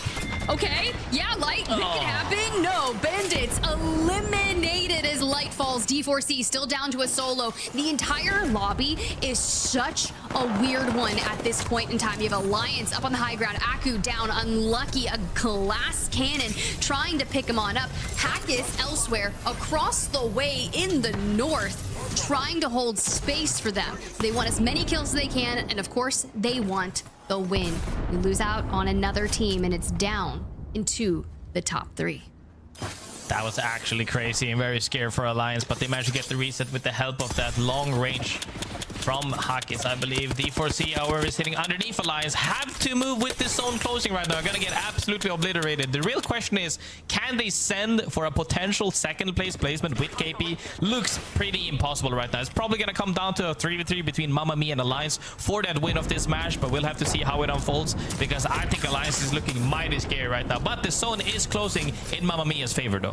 Well, one player's already retreated back to it, and Fuda down at the hands of Alliance. D4C eliminated. MAMAMIA also keeping pressure now with MAMAMIA, a team of 3 to Alliance. The space has been claimed. A true fight across the way. But a shield bat must be first. I just think that MAMAMIA has too much damage. Wait, we reset? Actually, as I said, that the zone is closing towards MAMAMIA. Alliance has taken way too much space for MAMAMIA to be able to do anything for the moment. Hackis might be getting drilled out here, getting choked as well, but not really enough for him to get anything happen as Hackis goes down. That was a big pickup. Trades across the way. Catch back down. Black Venom as well to a 2v1. Alliance with the back-to-back wins to open up split 2 here on EMEA. You know, Stormpoint didn't look so good, Graceful, but we're turning things around on E-District. Not only that, we even got to see a little bit more of Bloodhound action right there with that invis coming in. You know, I didn't see how much Unlucky did with the ability itself, but initially Hackis goes down, Unlucky and Aku managed to trade 2 for 1 at that point, to where they can just end up cleaning that whole match. And, you know, I said they're looking scary at this point, and they are indeed. When it comes to fighting prowess alone, they are on a different level. Well, you also have to think those first couple of matches of any opening split, even just the first time you faced off against a specific group, you really don't know how people are going to play on match day until it happens. You, of course, obviously know how that goes. So seeing them kind of fix all those little minor things that were happening to go back to back.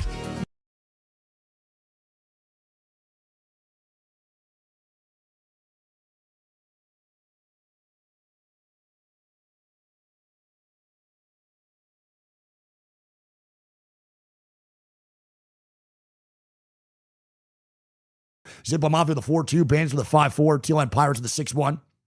That's going to be Bacalhau with a 7-6, Infinite with an 8-1, DM with a 9-7, Red Dragon with a 10-0.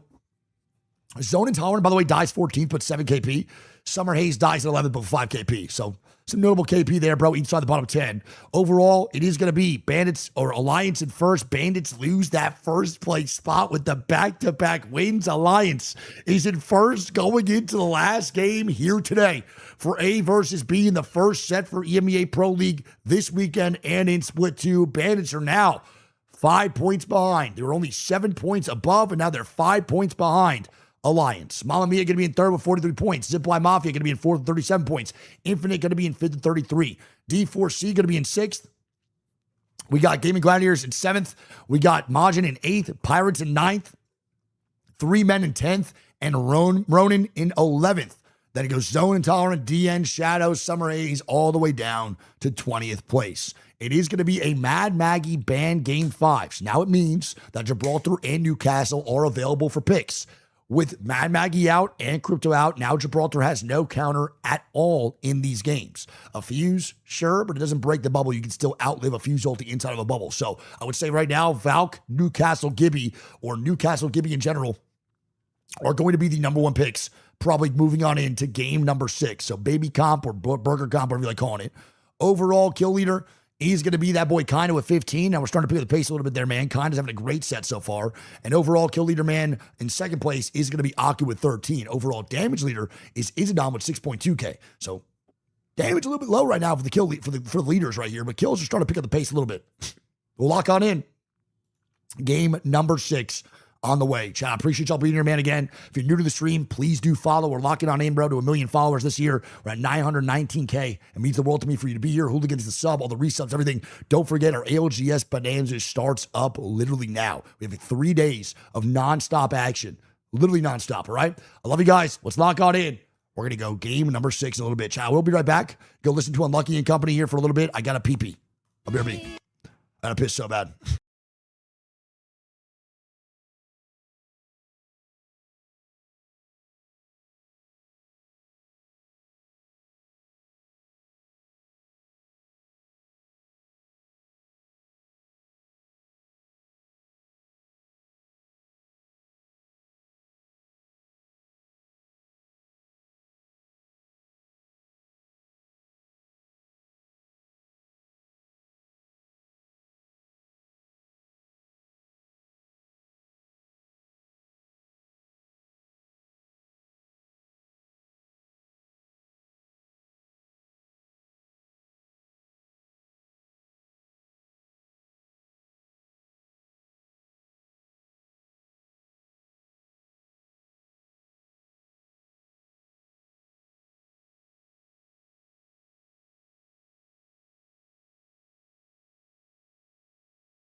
Opportunity to go back indeed, but one thing I have the opportunity to go back into is game number 6 right now, and Alliance has been doing so well right now. People might have been scared the first couple of games, but they're showing time and time again why they still come out on top with that experience, with that fallback.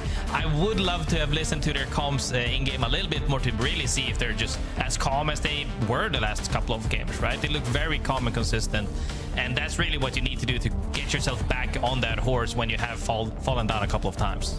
Alliance making me eat my slice of humble pie, and you know what?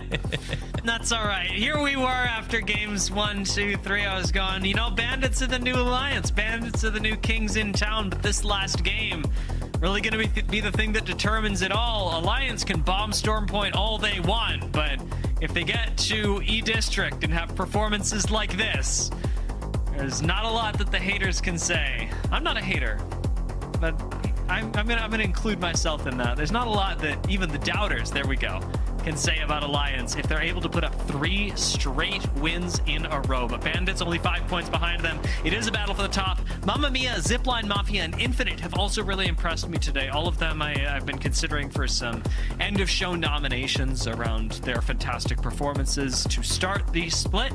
But this last game really going to be the thing that determines not just the standings, but the initial snapshot that we are getting of the split in everyone's eyes. Definitely. I think Mamma Mia so far has been the one team people have been eyeing as in the most surprising team or the underdog team out of those few teams at the top. But nonetheless, consistent.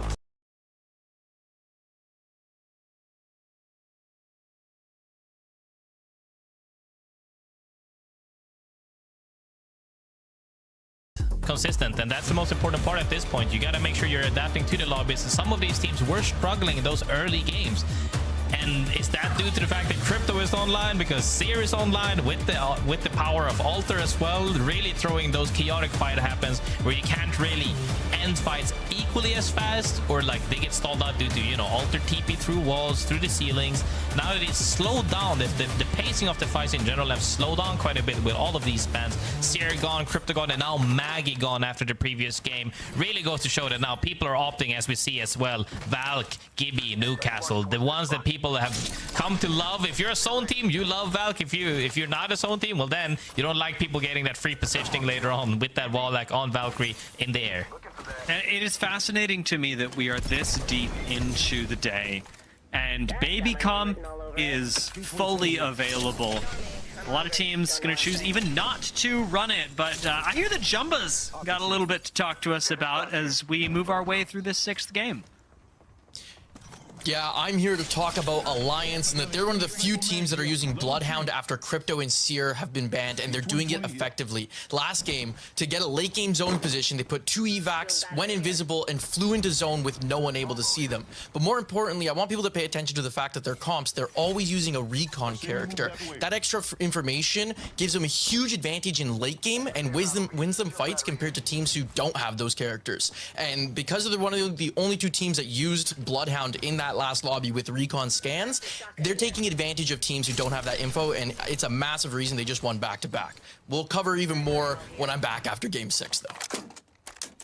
All right, thank you, Jumba. Pop it in to give us a little bit of the lowdown. I like the recon shout here for Alliances. They did choose to go with the Valkyrie, even dropping the Bloodhound. That's not a ban, that's just a drop, and deprioritizing it for this last game in favor of the strength that Baby Comp brings, the ability to stay alive in the face of all odds. They are not, however, that is not, however, something that everyone has chosen to go with. A lot of teams have different reads on this. I am seeing Fuses, Axles, Wraiths, even Ramparts popping up. I didn't even expect to see Catalyst this late in the game. So still a lot of Legend diversity here in EMEA for our final game.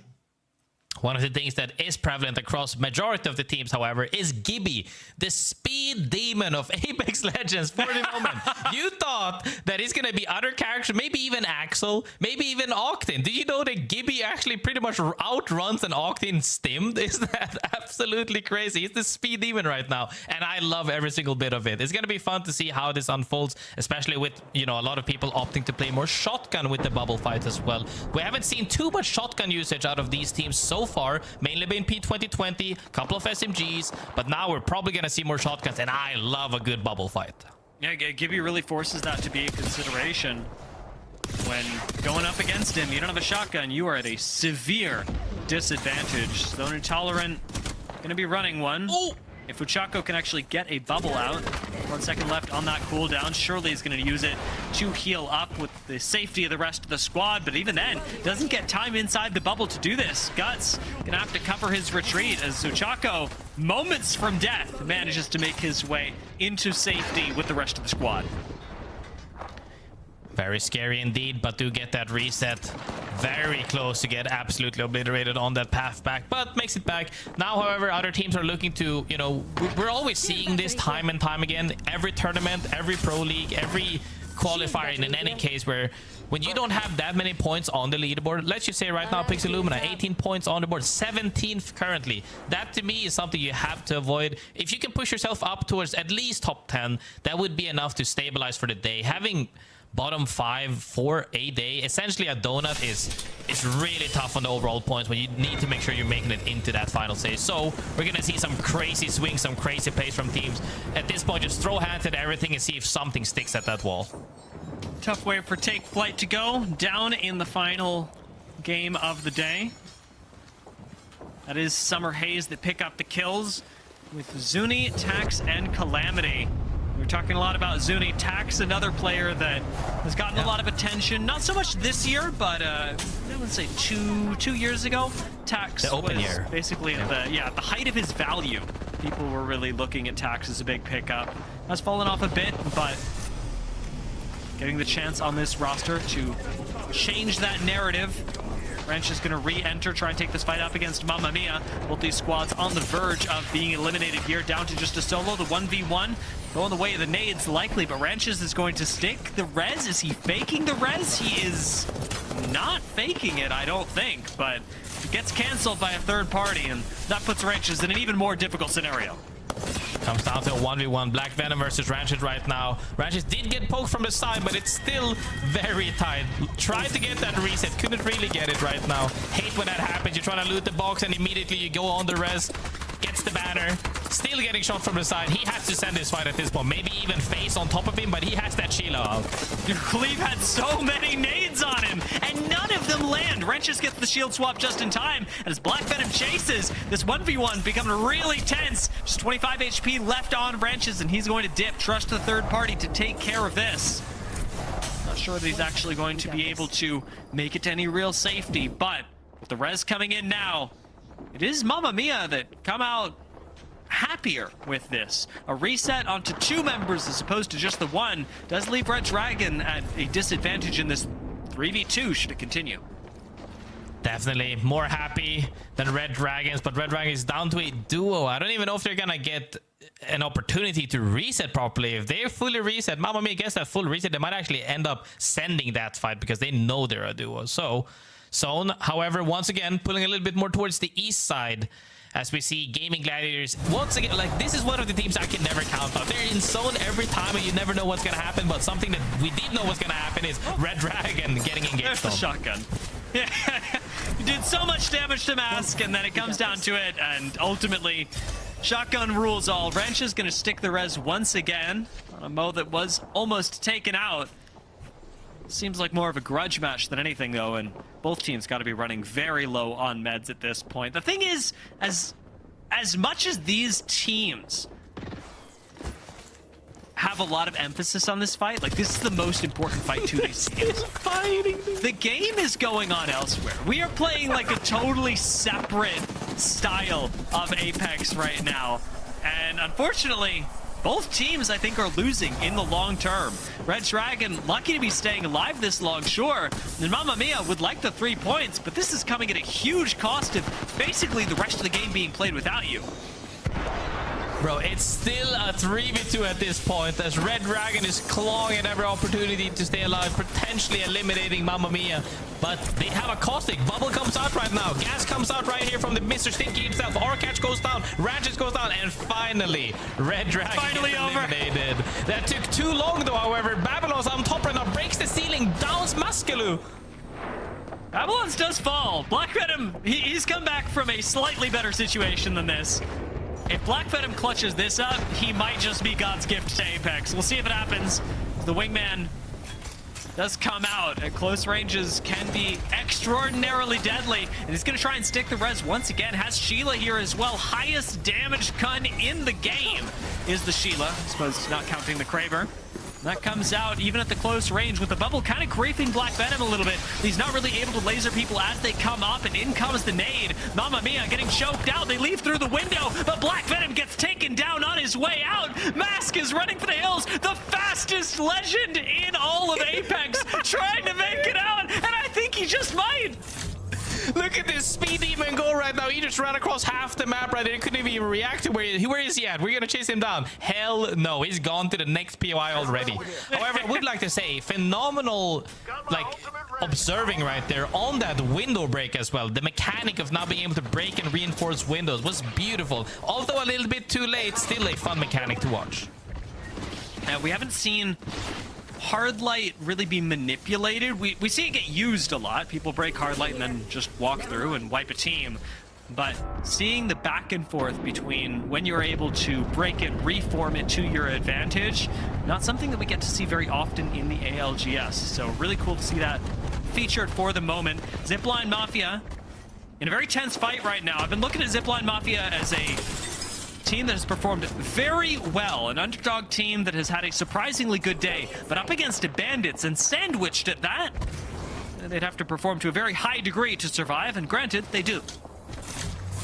Scary for other teams currently running into Bandits, former elite, to where they are still as strong as they have showcased. When they internationally could also absolutely dominate group stages to the degree that they did at EWC 26 right now, they are looking so strong. And the fact that they pretty much are guaranteed top 3 in this series with the way that they are playing currently is such good noise for all of the fans, because if you can guarantee yourself a top 3, you're climbing your way up into that finals lobby really quick.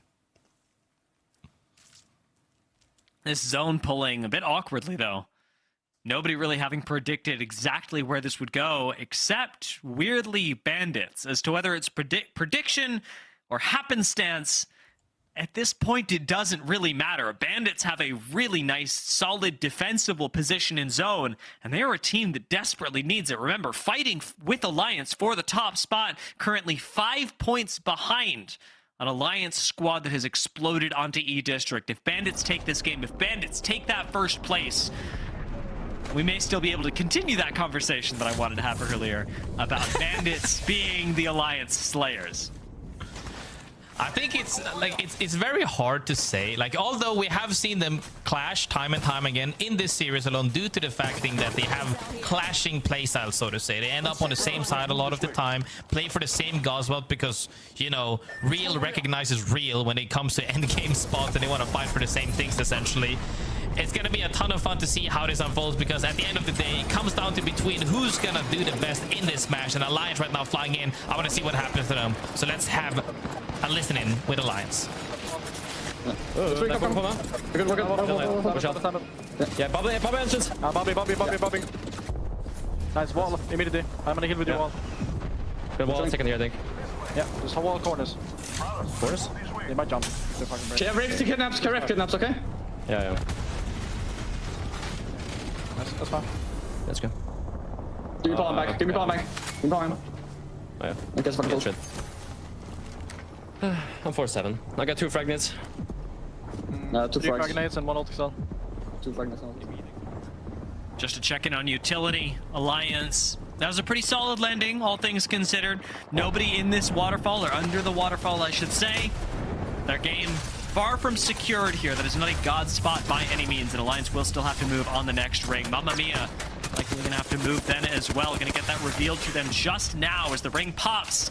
And Mamma Mia know just how far they must go. Catch their big mobility on the Wraith, may be able to do it for them, as Cinetic is going to actually end up going down between the bubbles. Not a comfortable place to be by any means, but Jans making sure that his IGL is safe, and the reinforced Hardlight actually denying Made in Heaven an entrance back into the building as the Gibby ult comes down around the outside of it. Made in Heaven get locked out, and Cinetic unable to be rezzed. Not in a great spot. Gets the finish on Cinetic right there as more bubbles are coming out. Are they gonna go for box res? There's no way after this swap, is he? He is indeed. It's forcing Hamish to make a play. Are you gonna join my bubble, or are you gonna stay right there and see if you can shield him down? Gets the rest, but he immediately goes down, as now it comes down to Jans and they fall shortly. That fight was very, very scuffed. A little bit of inting. Just to, you know, everybody gets there a little bit. An awkward spot. Not the best way to make your way out of it, but it is the last game. And you can tell that the teams, especially those teams that have been denied again and again, start getting a little frustrated. I am noticing, I have seen that as well, that Zuni did take out an entire team, guys. D4C, all falling at his hands. So Zuni, maybe ticking up just in time for the final game of the day. We'll keep our eyes on the kill feed to see if Zuni shows up and slays out again. And speaking of slaying out right now, MAFIA, who fought that war that lasted for what seemed like an eternity, are still in this game. We were talking about Bandits and Alliance, but MAFIA currently sitting very comfortably at the top as well, but not sitting comfortably. Margin right now is looking to get that reset as Mos and Meo is right now looking to see if he can clean up that fight. With Majin hitting the bat right now, it is, as it is written, difficult to kill a Gibby composition, a baby comp even more so. Everybody's surviving for a very long time. 15 squads left, more than we have seen alive in most of our zone fours today. And as this one finishes closing, Infinite in a lot of trouble, and Bubbleless as well had just used it to make sure that their reset inside was safe. Now we're gonna have to pull Vushi back into the truck. Flyte already reinforced in here, and Bubble's surely off cooldown. Catalyst ult now out as well. Really tough position. Even though Infinite survive, they probably die soon, just given the amount of utility that they just used. Honestly, they still have some space to play in the next zone, as we can see on that minimap right there. Zone ends between, well, actually a little bit north of Infinite and MAFIA, southern side of GaiminGladiators, one of the teams you really can't count out. But one thing I will say though, Infinite is playing a comp without the Valken or opting for Cat instead. The difference in strength is that they have a tougher time to get into zones, but once they are in zones, they have way stronger plays with that Cat rather than Valk.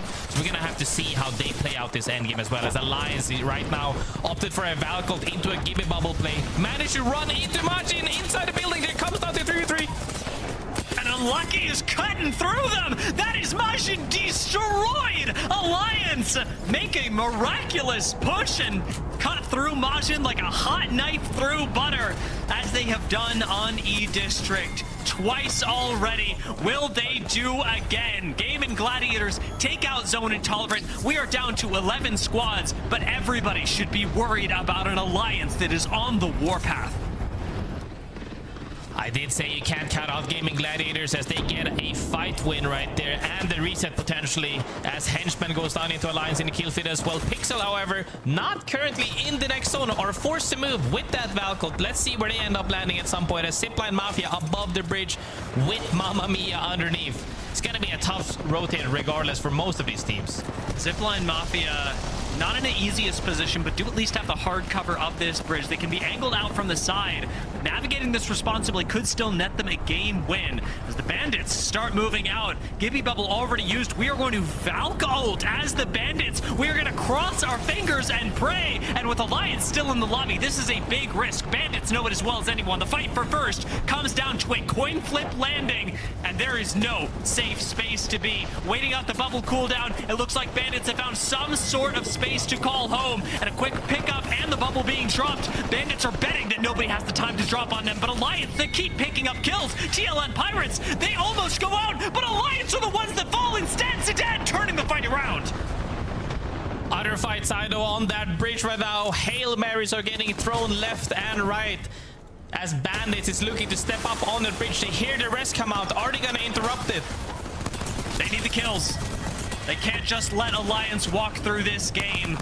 Unfortunately, not able to take out all of Pixel Lumina at the moment, and Bubble's been expended.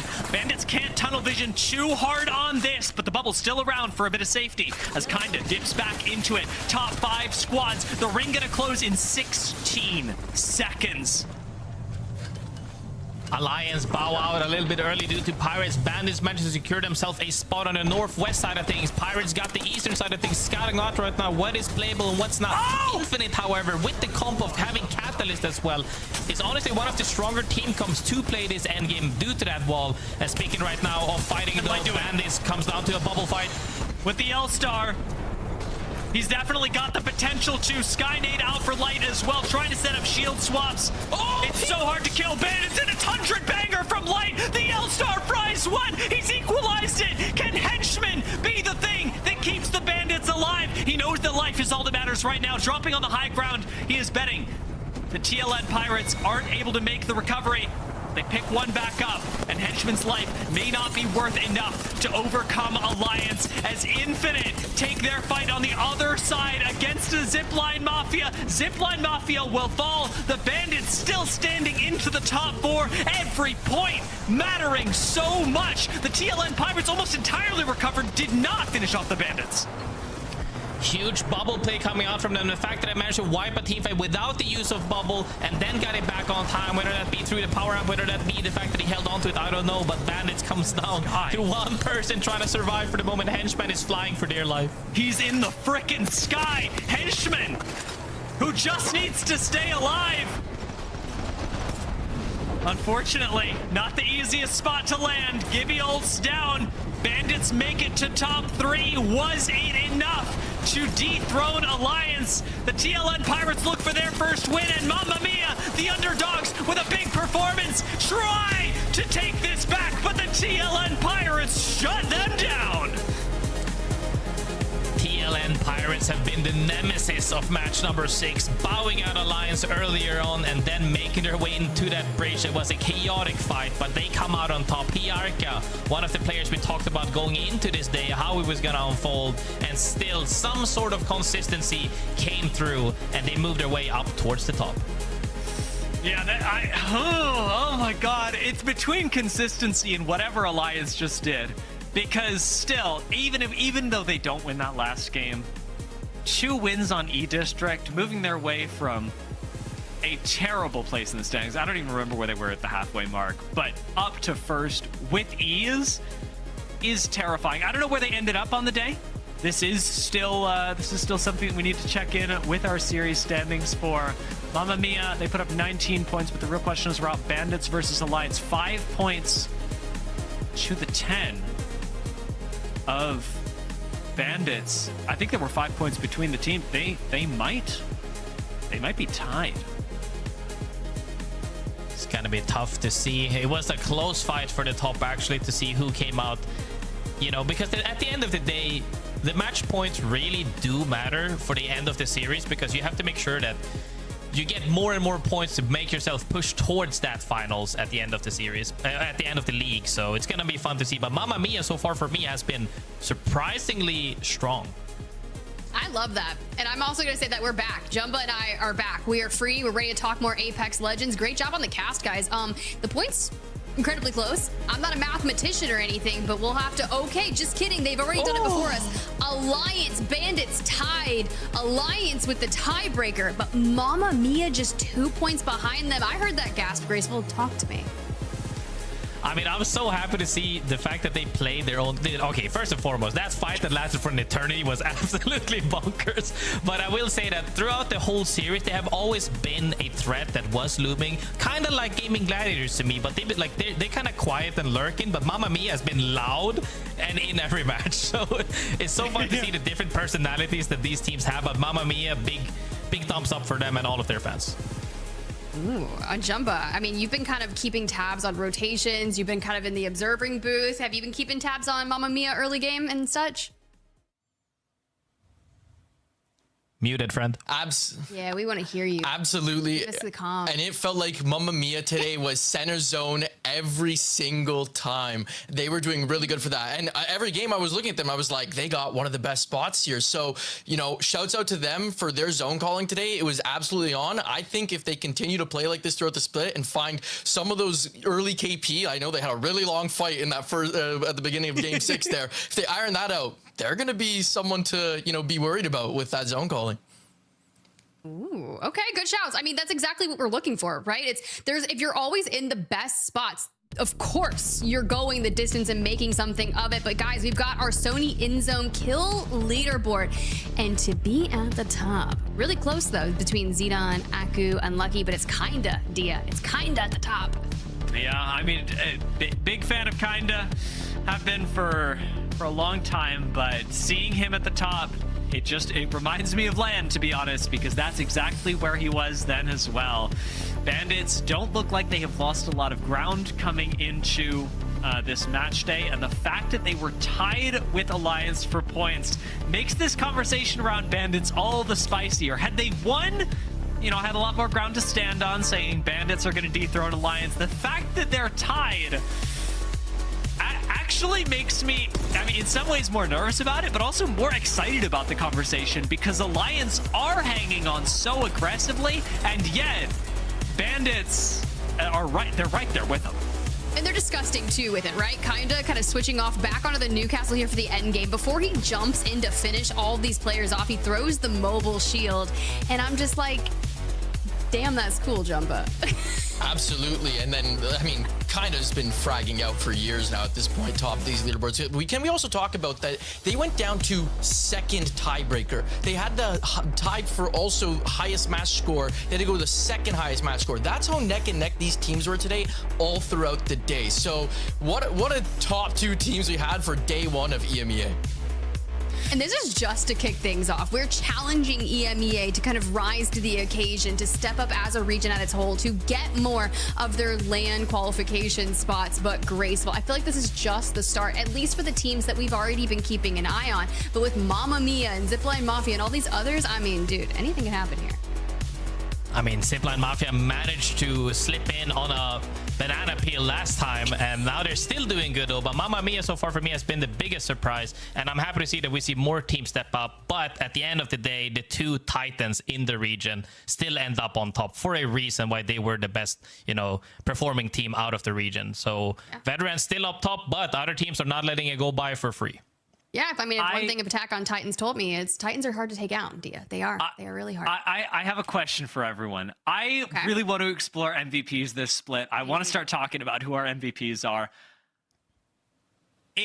Obviously, if we're looking at this at face value, you go, well, it's got to go to Alliance or Bandits because they're up top. Mamma Mia had a huge performance, though. Can we give it to a Mamma Mia player? Does that make sense? Like, is there Alliance one that is like crazy. standing out to you? Is there one that's standing out to you? I mean, they did have like, was it a 19-point game in Game 6? Yeah, I mean, you could give it to Black Venom for literally letting them live. You could give it to Mask for literally letting them live, although that was more of a Gibby difference, I think. So, I mean, you could definitely do that because the 6th game was important, but their consistency was also important. So I think ultimately between Mask and Black Venom there. But then, you know, Alliance and Bandits. I think if it were to be Bandits, I don't want to dominate the conversation. If it were to be Bandits... Keep going. I'm enjoying. Probably Light. I don't know. I'm going kinda. Okay? Yeah. Hell no, dude. Light. Did you not see that on the frag light that wave. just exploded them? That frag alone puts him right there. Just for today. We're talking for the day, okay? Like, I think that frag alone won the prize. It was pretty sick. If it's Bandits, I'm going Light because I talked about those rotations. It was crazy how they would come out from the edge and then be center zone every time. He was finding those spots. If we're going Alliance, I'm saying unlucky. He was swapping from support characters to recon characters. He's doing it all, and he's still finished with double-digit kills. He's invaluable, and it's why he's not just like one of the best players for his team, for the region, but in the world. I agree, but I also want to shout out Aku, though, because he did get double-digit kills as well, which means Hackis on the IGL is big braining it and leading the team together, especially on the back half. They had a lot to make up for on that Stormpoint performance. Yeah, I don't think we have a bad choice on Alliance. I think it really is as to whether we give this to an Alliance member because Alliance had a huge comeback, or whether we give it to Mamma Mia because they had a huge day over performance. They were consistent throughout the day, but you know, like, how much does that matter versus being able to blow the entire lobby out of the water? Grace, do you have a thought here? I'm gonna put that decision up to you. Has he got the finality of it? I mean, to be honest, I think that you have to kind of take the winner as well, because if we're just going to throw out participation trophies at this point, we gotta give it to the winner. I think so. I think unlucky on Alliance would be a great shot, but only because the fact that he's so consistently, like, he's always in the talks when you talk about one of the most best individual players in the region, and time again he does it. But also on the reworked Bloodhound for the day has been great to watch. And also, I have been lucky to play with him in the past in tournaments as well, actually. I don't know if people actually remember those gauntlets